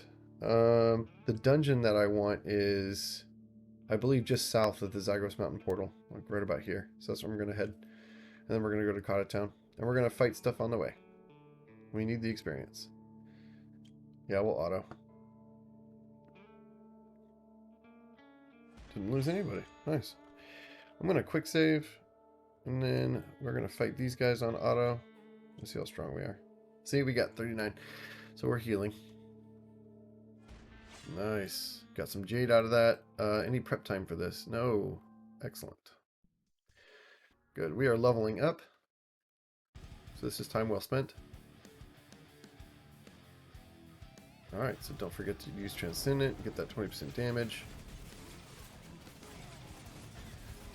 It's definitely noticeable. Oh, look at that. Okay. Come on. There we go. So another reason I wanted to take the Berserker, because he's so strong in 1v1 combat, is to make it easier to do a lot of the more difficult 1v1 fights in the game that give you really good rewards, such as recruiting the Stone Golem, which I already showed you. That was massively successful. And also the legendary bosses. So I just posted a legendary bosses video guide on the channel yesterday, and it's doing pretty well. Thank you guys for the support for that. We're going to go around this way. But what I was saying is, or wanting to say, resilience elixirs are really good, by the way. They give you a really nice shield. What I was wanting to say is, oh, come on, please. Yeah, that looked a lot stronger than I... Goodness, I keep interrupting myself. It's a really bad habit of mine. My dad does that too. I think I get it from him. But anyways, I wanted to, you know, be as strong as possible to complete those legendary bosses early on, without having to wait until I was super high level, so I can get those legendary rewards, and specifically, not just the experience and the resources or whatever, but also the weapons. So the legendary spear is an amazing weapon, and I may not be benefiting from the bleed on that, but it's an excellent weapon. And also the bow. And the legendary bow will be helpful for when I complete the peace treaty quest. So if I can complete that fight before the peace treaty quest, then that bow will help me a lot in that fight, where you want to have a ranged weapon because you don't want to get hit. So this is a bandit camp. I might as well try it. I've got quite a few troops. Oh, I had quite a few troops. Oh, let's upgrade. These guys are really strong because of this. Reduced damage taken from ranged and melee attacks by 50%. So, yeah, and it's only 150 wood, I think, to upgrade them. Let's go ahead and upgrade these people. Nasir healers, yes. That's 4 Nasir healers. That should be enough. I think that's enough. I need to get some ranged damage. So these guys are going to become Nasir shooters. Okay. And these guys are going to promote after I res them.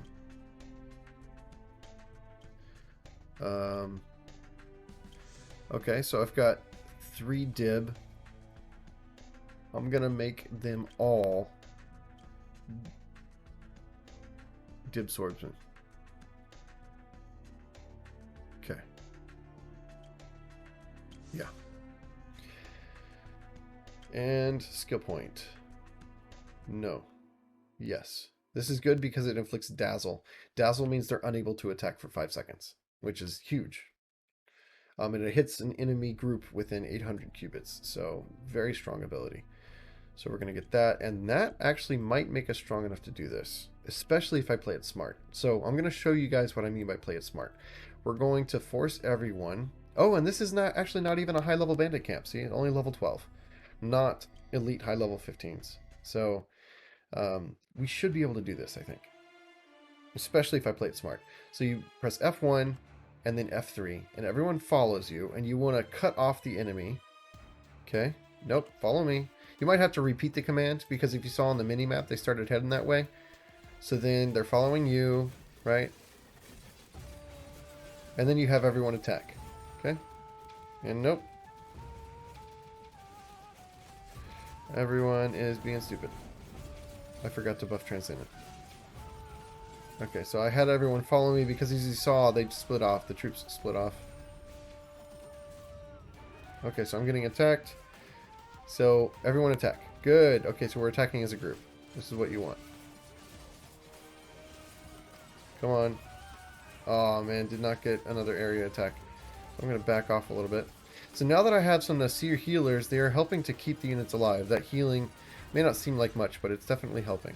Because I've got 4 Nasir healer units, each one of those, right, has 4 troops in them. So that's 16 Nasir healers, guys. And each of those healers has a heal. So that's 16 chances to heal. So it may not seem like much. When you look at the heal, it only does, what, 10% of a person's health? But you've got 16 healers. Okay, so it's a lot more effective than it sounds. Because I've been recruiting fully combined units. So I've got 16 healers, so those 4 Nasir healer units is a lot stronger than it sounds. We're going to speed this up, and I think we got this. They are not attacking. They're just going to sit on their base like little scaredy cats. And I'm going to let some guys take the aggro, and then I'm going to buff with Transcendent to get that extra damage, and then here we go. Come on. Sometimes you have to hold down shift and attack because it doesn't calculate correctly, or like it's difficult. Anyways, we did it. We got the bandit camp. So we are now strong enough, it looks like, if I play smart, to get the low level bandit camps. So I got to keep that in mind so we can clear those as we're going through the game. I'm going to buff with Transcendent for 20% extra damage. Ooh, big hit.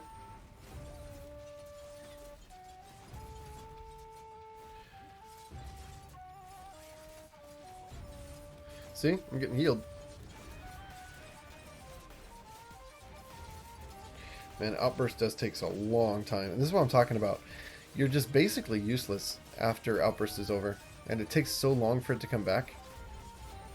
So you really have to hope that you kill everything you need to before Outburst ends. Because Berserker sucks after Outburst is over.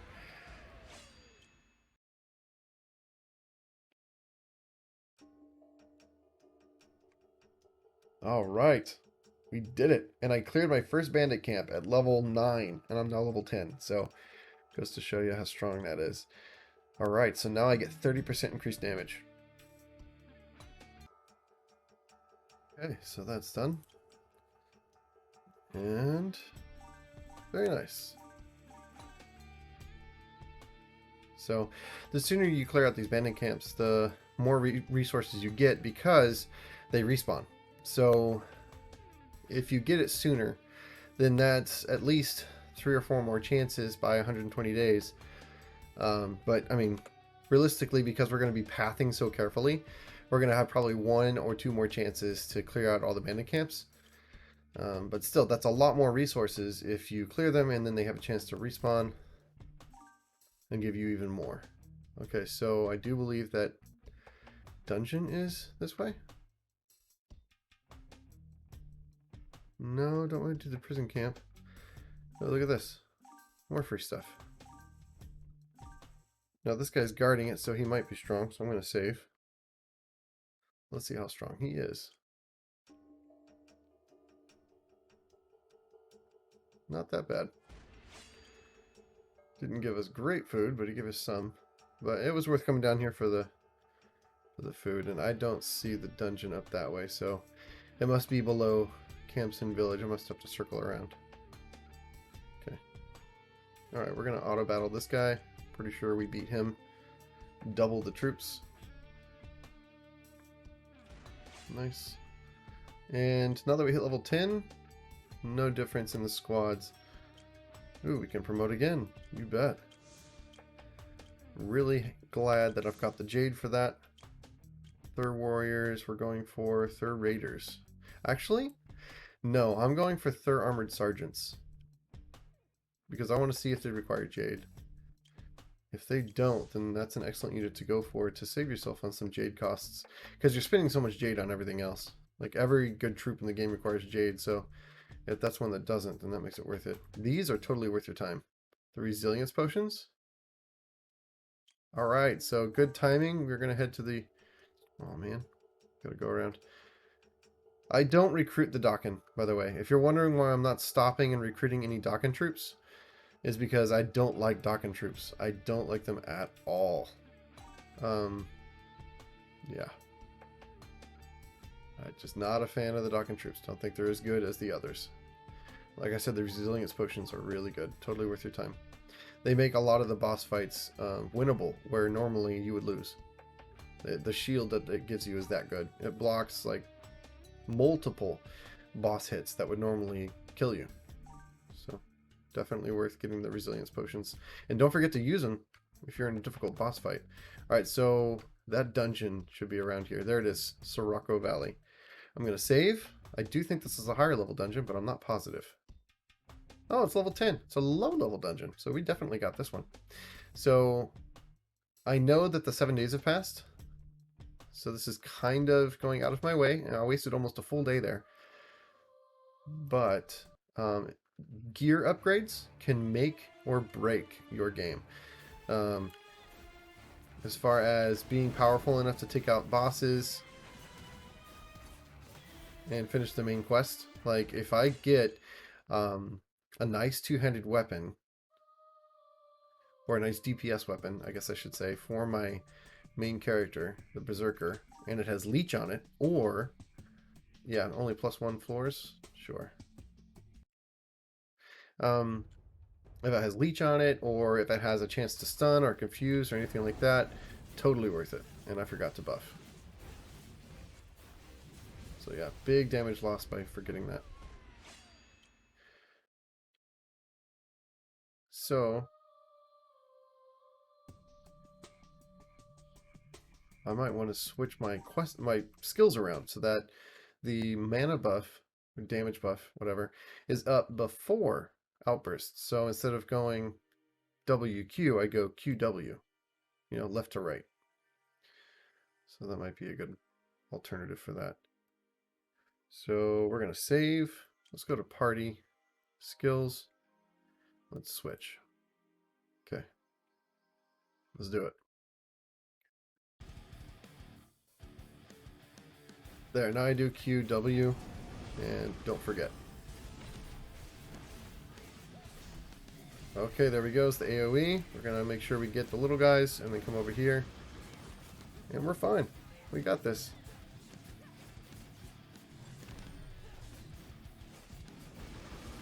He's having a hard time hitting me. Okay, I got stunned. No, we're good. My outburst ran out, unfortunately. It's alright, I got my damage buff up. See if it makes a difference. Without outburst. He's blocking so much. I may have gotten unlucky with the type of boss I'm going against here. We've got one. We'll use it. See? Completely blocking all these attacks. Giving time for outburst to come back up. Alright, so time to run away. Oh. There we go. Now I got the damage mitigation, so we're good now. I didn't want to buff with the mana buff first because I wanted that damage mitigation as soon as possible to avoid dying. So that's why I didn't bother doing the mana buff first there. We got it. Barely, but we did. Okay, so we got a blue gear. Hopefully it's good. It kind of looks like it's meant for casters, so we'll see. It looks like a robe. Yeah, it is. It's meant for casters. But hey, 15% evade is nothing to scoff at, guys. 15% evade is awesome. And reduces all magic damage taken by 8%. That's huge. That's definitely an upgrade. Definitely going to make the run easier. Okay. This. I'm not sure this is worth it, guys. She doesn't really need the movement speed. So that doesn't help her. And the mana regen is okay. I'll give it to her.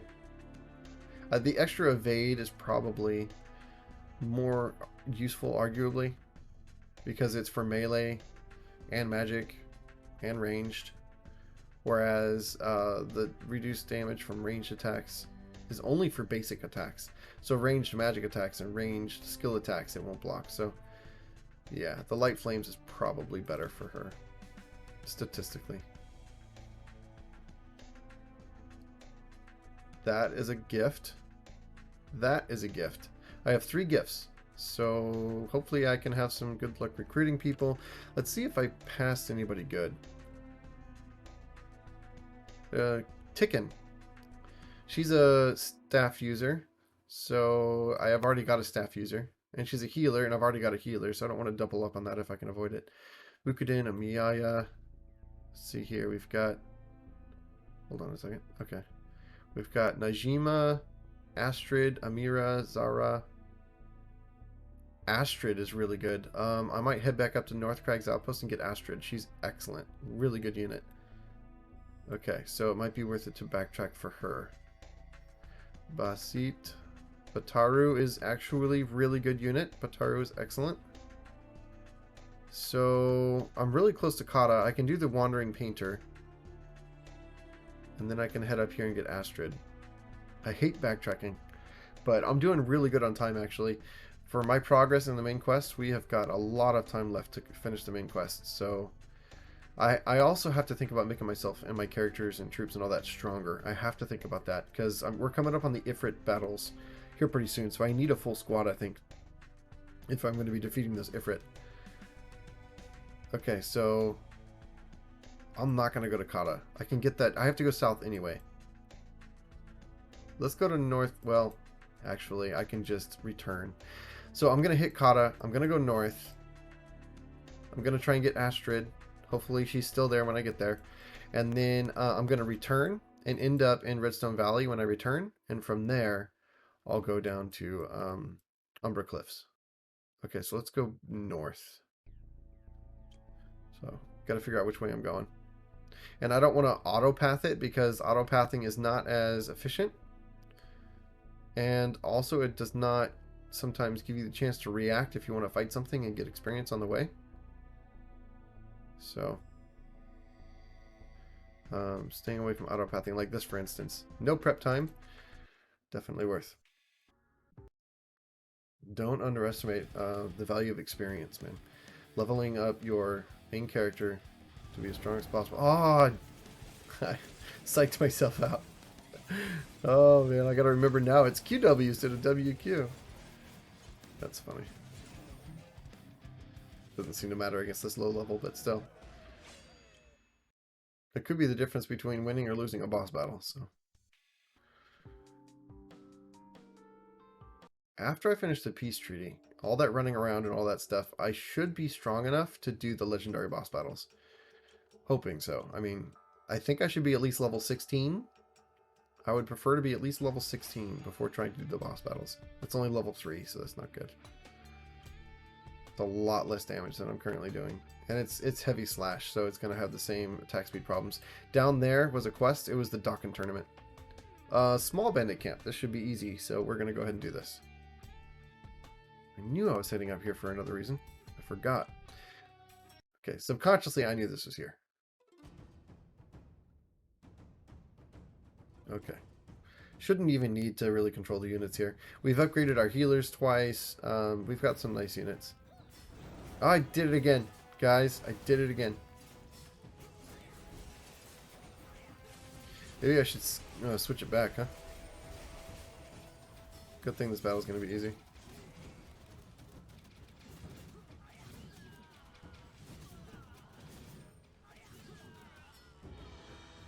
Alright, so they're all going to start heading out now because they captured it. So we're going to go down here with Lotus and go capture this. Alright, let somebody else take the aggro.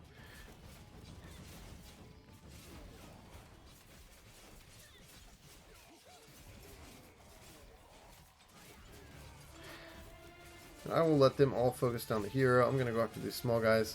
Without Outburst, I just don't do much. Yeah, they got it. So that's where those ranged units are coming in handy. See all those spears and stuff flying? All the bow, or the bow shots, the arrows? So, definitely need some ranged units to make your life easier.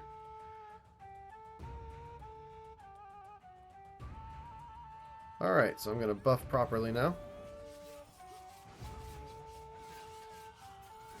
There we go. Big, big, big damage. That was nice. We got it. Okay.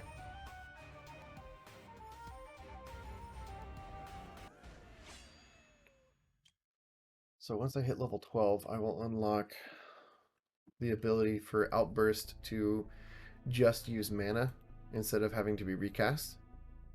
And from there, it's just a matter of keeping your mana up.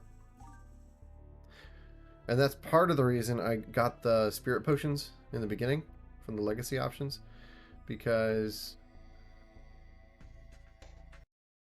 this really wasn't worth my time. I'm so high level now that level 3 dungeons are really not worth my time. It's just kind of a waste of time now. They're so low level in here that they're not giving me much experience. So this is kind of a bad choice, actually. Don't do this. Yeah. Once you get past a certain level, you want to be mainly focusing on the higher level stuff to be efficient with your experience gain. That was a waste of time. But I got some jade out of it, some ironstone. And this stuff is not low level because they scale their level to you. So this is going to give me a lot more experience than what I just previously did.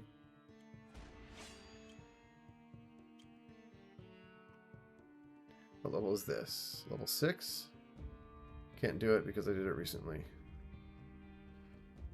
Okay, so I should be... North Crags. Are you here?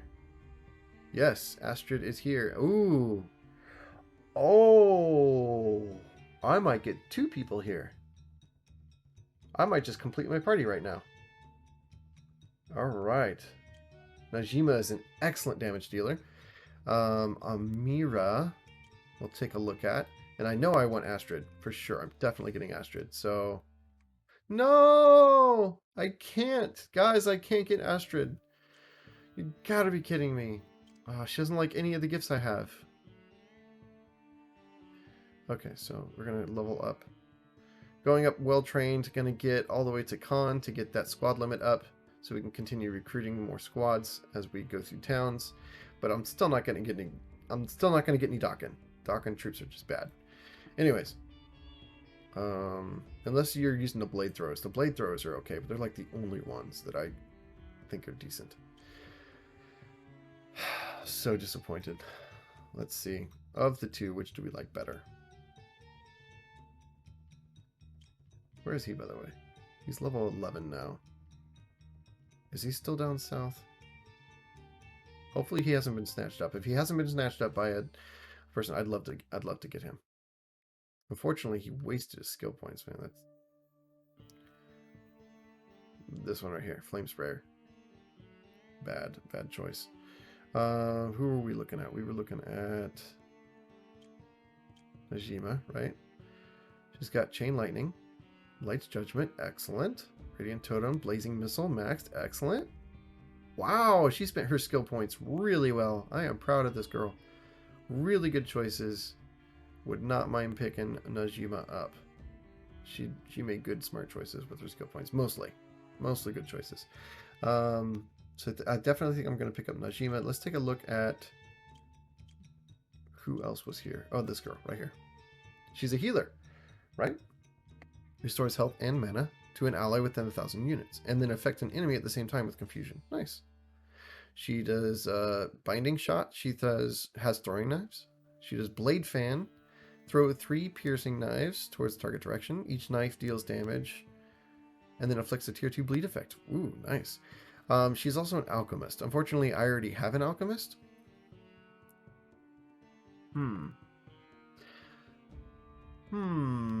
So I don't think she's a healer. This is kind of a heal, but this is not in the healing tree. This is her special ability that she has that makes her unique from everybody else. If that's her only heal, it's not worth picking her up as a healer. So I'm going to pick up Najima, and then I'm going to go for Alaf, if Alaf is available. Najima, do you like any of my gifts? No! I'm so sad. I'm so sad, guys. You know, we take what we can get, right? We take what we can get. Do you like any of my gifts? No. Oh my god, these girls. All 3 of you girls are so stingy. So picky. I meant to go to Cotta Town, didn't I? I said I was going to go to Cotta Town. And I didn't go to Cotta Town. So much time wasted. Tempted to reload this stupid save. Oh my goodness. Alright, whatever. Let's go.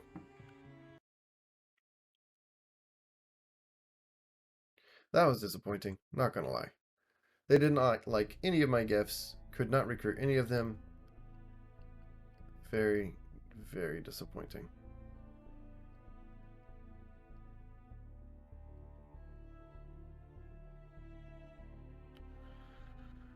Alright.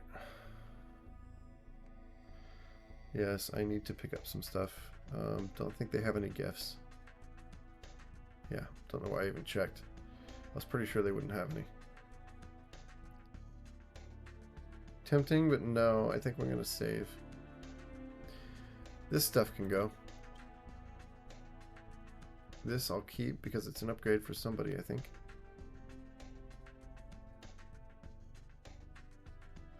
These are actually nice.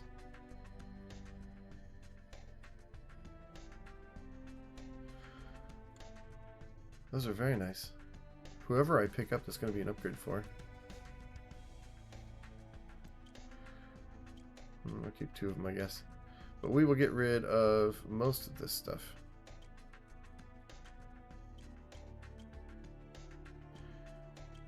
All this low-level stuff. These are my 3 gifts, and the girls didn't want any of them. Okay, rare sword, but it's level 3. Okay, so we kept some of the stuff. We're using the mod that gives weapons infinite durability, so we don't really need these tools. Might as well sell them to get Utar. This is not an upgrade for anybody, and neither is this. Okay, so we cleared out our inventory quite a bit. That's nice. Might as well buy some more food, but what says can be stored for a long time? That's what you want to see, is can be stored for a long time. Okay, I think we're done there. In the tavern, who's here? Nobody. At least nobody we can... Potion merchant, mount merchant, beast trainer. Let's take a look. No, not interested. No, they don't have anything really good. Sad face. Okay. Let's take a look. Talat? Nobody. Aganazar, Umara, Makan. We're just going to find over who we can find. Lone Eagle, that's interesting. Matali. Unfortunately, I think he got snatched up, guys. I don't think Olaf is available anymore.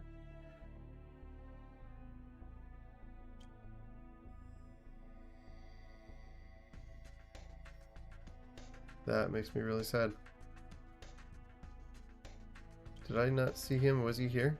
Hina Basat? No. Wow. Okay, so we can do it like this as well. Luke, Jahim, and Rick. Ooh, I'd love to have Rick. Rick is an excellent unit. Really good healer. Okay. Princess Bellin. Oh, my girl. Alright, so it looks like we need to go to the Zagros Mountains to recruit. But we need gifts first. Otherwise, there's no point, right? We need gifts. Man, I have had no luck with gifts dropping. Trinity. Ooh. I'd love to have Trinity. Hardum.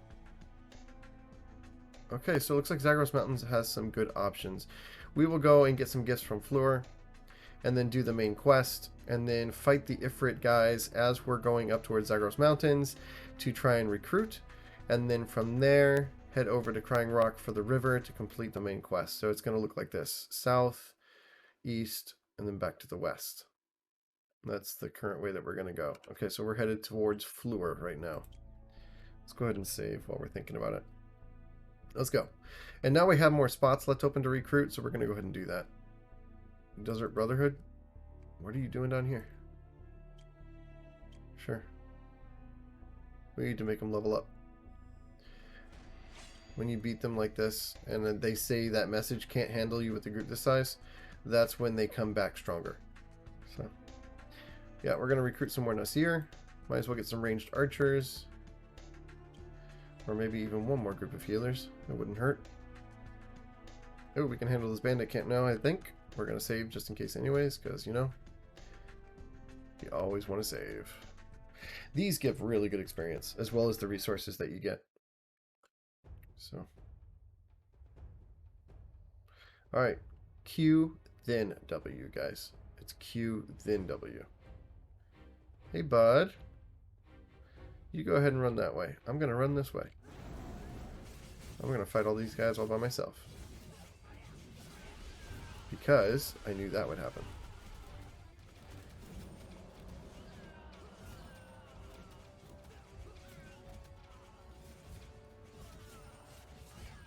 don't know what I'm getting healed from. Yeah, I'm running away from that. Outburst ran out. Ooh, Lotus is here. Hi, Lotus. You're gonna die. Alright, time to buff and then join the fight.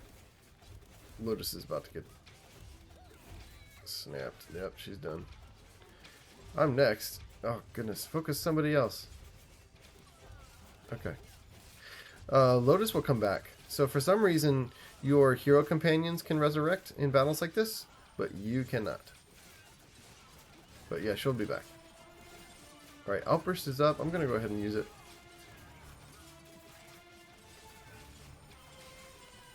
Come on. I could have just waited 2 seconds for my buff, but I'm impatient. So it looks like I might be getting that Outburst heal. So maybe the translation on it is wrong. Maybe it's like a chance to heal or a heal every few seconds while in Outburst or something. I'll show you guys in a minute. Can I use this? No, that doesn't show me. This does. Alright, so this right here. Recover 1100 health when exiting Outburst. So maybe that translation is wrong.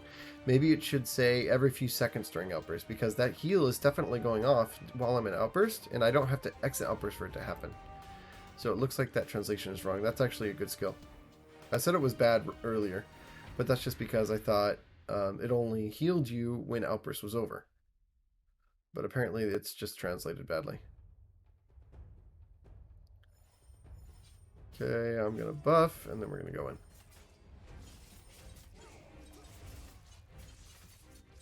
Come on, guys, catch up. I'm going to speed this up. This is taking forever. Outburst. Let's go. Alright.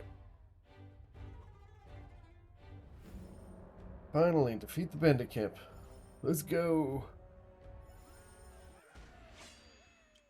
I wonder what that does over there. I can't remember. There's like a play icon on the left. I wonder if that's auto or something. If you can auto battle. That'd be nice. Auto battle and hold down control. I'll have to check that out. I don't remember ever pressing it. Alright, so I'm not going to do this quest. You can talk to this deserter here and then bring back somebody to heal him. But I'm not going to bother to do that because, like I said, strapped for time. Also, I think you have to pay the doctor. I mean, it's not like I couldn't afford it. I could definitely afford it. So here's a dungeon, but I don't want to waste my time. I shouldn't have wasted my time with that other dungeon. This one, I think, has a prep time. No, it does not, but it's only level 3, so it's not worth our time. Alright, so we're going to Fleur to buy more gifts. Here we go. What do you have? Oh, good. We got a wooden bird cage and a dried bouquet. Nice. We got some more gifts. Hopefully somebody likes it. That's all I can say. Hopefully somebody likes the gift. We got Ekanazar. And we got Umara. Let's take a look at these girls and see if either of them are worth it. Okay, she is a healer. So that's a good thing, actually. Ekanazar might be worth... It might also not be worth, actually. Because she's got meditation, which is kind of not a good skill tree.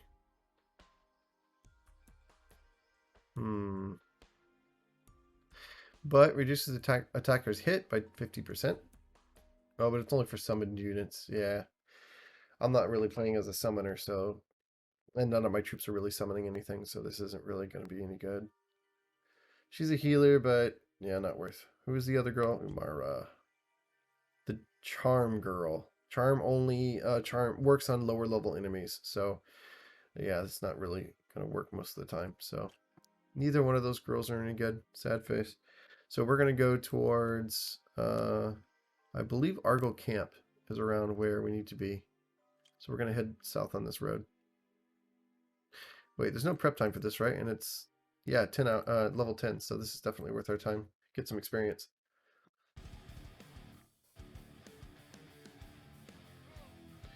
Look at our team, man. Troops are coming together. If buffed properly at the time, it's going to make a big difference on the damage. Come on, proc the whirly blades. There we go. Melt everything. Okay. Come on. Nice. Once we hit level 12, we'll be able to get outburst pretty much indefinitely. It takes a long time to run out of mana, especially if you got the spirit potions in the beginning of the game with the legacy points. All right, what level am I? Still only level 11. Sad face. I'm gonna say, well, it only requires 1. Might as well start working towards knife edge. I get slash focus. Okay, Lotus, what are we giving you? We're going to give you Potential Vial. When this lands on you as the main character, which it does sometimes, it increases your movement speed by 200 and damage by 50% for 15 seconds. So this one skill makes the Alchemist Tree worth it. Otherwise, the Alchemist Tree is kind of bad. But this one skill, when it lands on you as the main character, totally worth it. Necessary healers, yes. Definitely upgrade as soon as we can because we want that healing. And we can upgrade these guys. Work towards the Dib Swordsman. We've got lots of resources, thankfully. Okay. So they're all getting experience. Squad strength is going up. So I might want to stop at Agril and actually recruit another Thur. It's not Agril, it's Argil. I've been saying it wrong. Okay. Auto battle, I'm pretty sure we can handle it. It's our first time fighting a bandit here. So they're going to come back stronger after this. Okay. Moving on. What level is this? Probably low level. Level 7? It's not that bad. No prep time. It's worth it.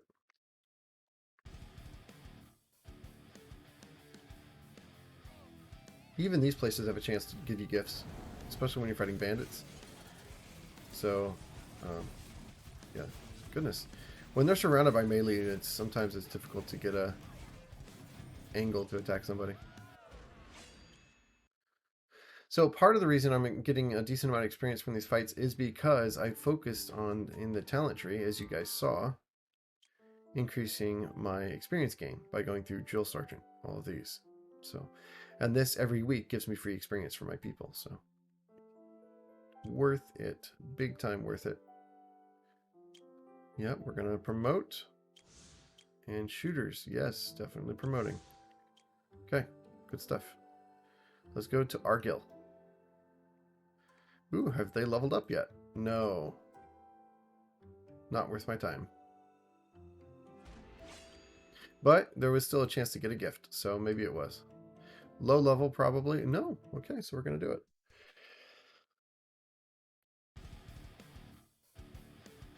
At this point, I just want a gift.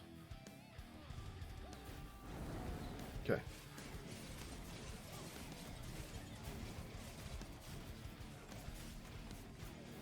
Alright. Nice and easy and fast. Did not get anything. Totally not worth the time. Well, experience maybe, but that's it. Alright, so we're going to Argil to get the troops.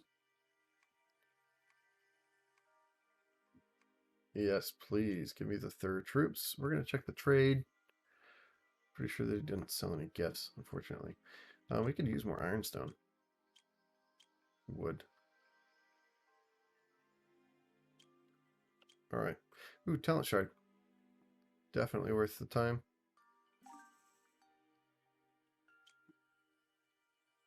Getting well trained is both of these 20% less cost on upgrades. So really makes a big difference and saves you on that. All right, so we're going to quick save and we're going to do this quest.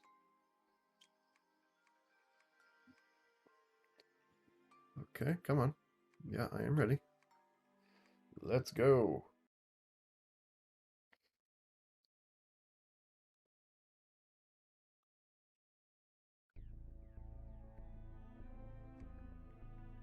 So I'm thinking at level 15. At level 15, I'll probably be strong enough to defeat the legendary bosses. because I will have finished the slash line and outburst, and I'll be bleeding the target and then ready to start benefiting from the extra bleed damage.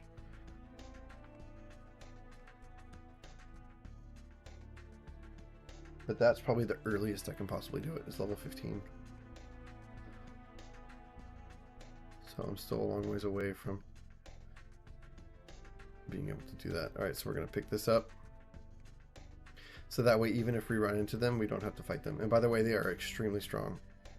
Like, too strong. Because you don't have your troops with you. Okay. So you actually don't want to run into those guys.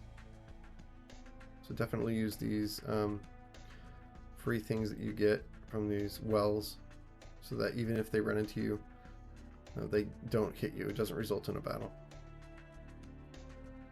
Valuable target. That was close. I almost clicked on the Ifrit patrol. Alright. And that's it. The Utar wasn't so important, but the Jade down this way was actually pretty good. Let's click that. We have to fight these guys. Okay, can't forget Q and then W. Okay, come on. I want to proc the AoE and then I want to... Yeah, there we go. Nice. Take care of these guys. He knocked me down. Got it. That was easy. Nice. Easy battle. Come on. Eleda's not doing anything, man. Look. AI is just broken. Completely useless. Good thing I'm strong.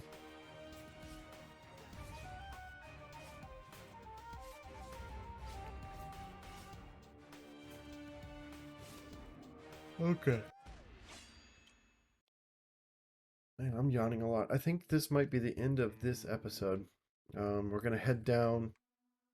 We're gonna spawn the Ifrit or the invading Ifrit, and then when we continue in the next episode, we will hopefully finish the speed run.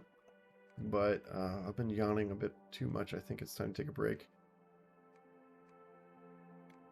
Let's do this. I'm clicking too much. Okay. Ooh, Lotus Kabir leveled up and received a skill point.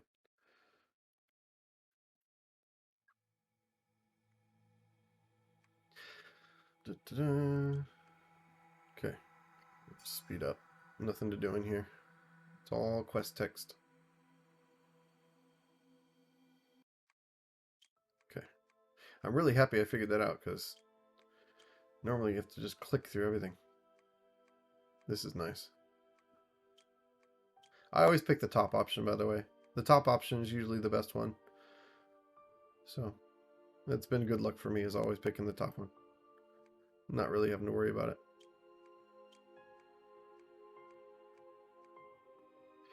Cool.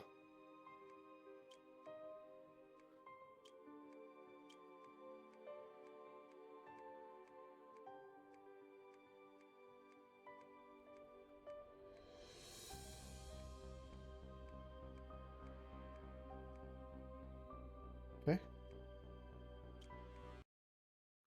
Well, I guess we gotta fight.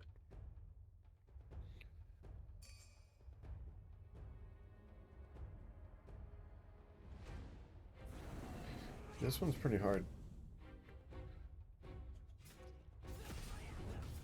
No! Wow! No way! Wow, I got absolutely destroyed there. Looks like it's maybe not necessary? Huh. Normally I beat those things, but I normally am not coming here this underpowered. Normally by this point I'm a lot further along and leveling up and all that stuff. So maybe you don't actually need to be strong enough to defeat those. It looks like it's fine if you don't.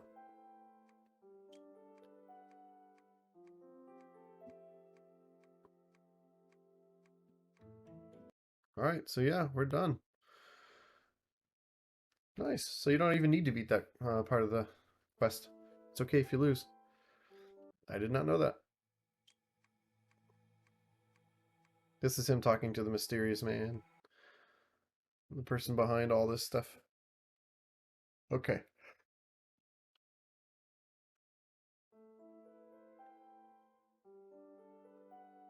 Alright, let's go down to...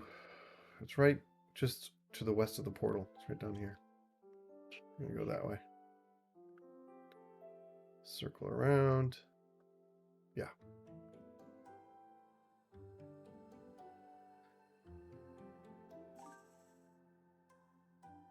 Alright. Cool, we're gonna take this fight, I think. Of course, we quick save. Ifrit skirmisher already? What? It's not gonna count for the quest. Apparently, they spawn before you even finish this next part. Huh. I didn't know that either. It's the first time I've run into an Ifrit skirmisher on my way to this quest. So you don't actually need to collect them all, you just need to collect this one. Oh, sorry, this one. What? Huh. I thought I knew which ones had blood on them. I know this one up top does, and so does the one at the very bottom right. But I guess I forgot which other ones. This one? Yep. And this one. There we go. So all you need to do is collect all three of those.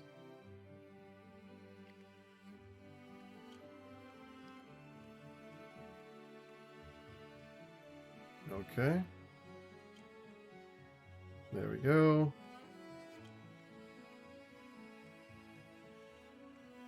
All right.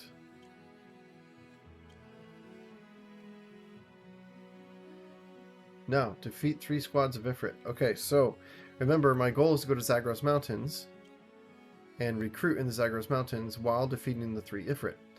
So, we found one earlier. Let's go see if it's still there.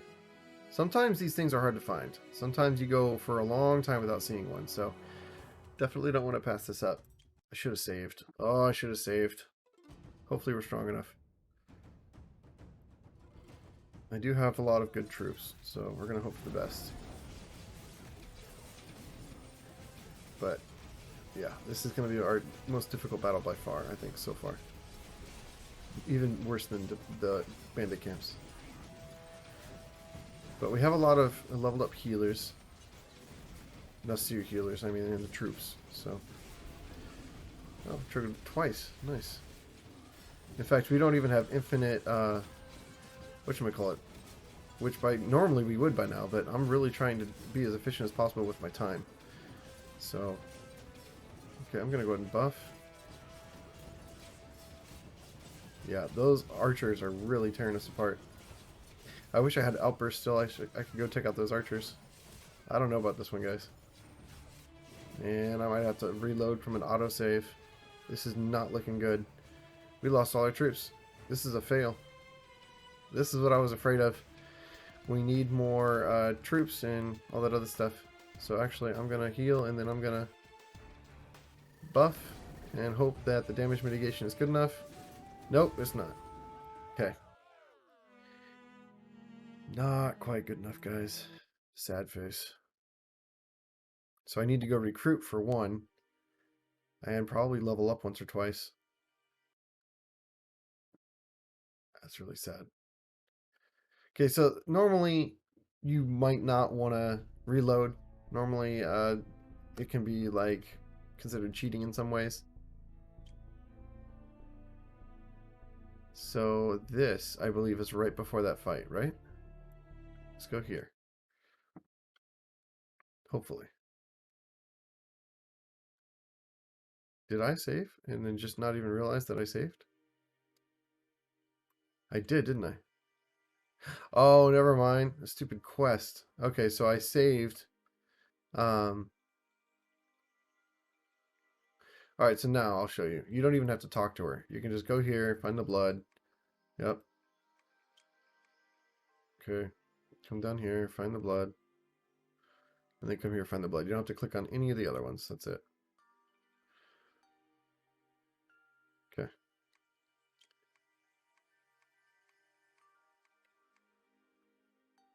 Okay, click on her again.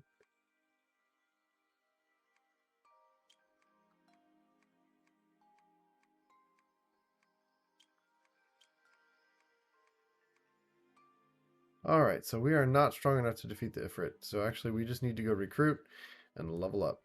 We are at 39 days. This is the fastest I have ever done the main quest up to this point. I have never done it faster than this. Not even 40 days yet, and I'm already at this point. So yeah, that's pretty good.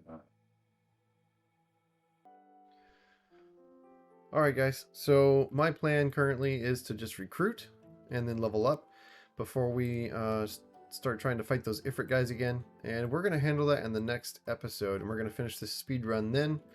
So I hope everyone who's watching has learned something about how to make quick progress in the game, how to efficiently get your team and level it up.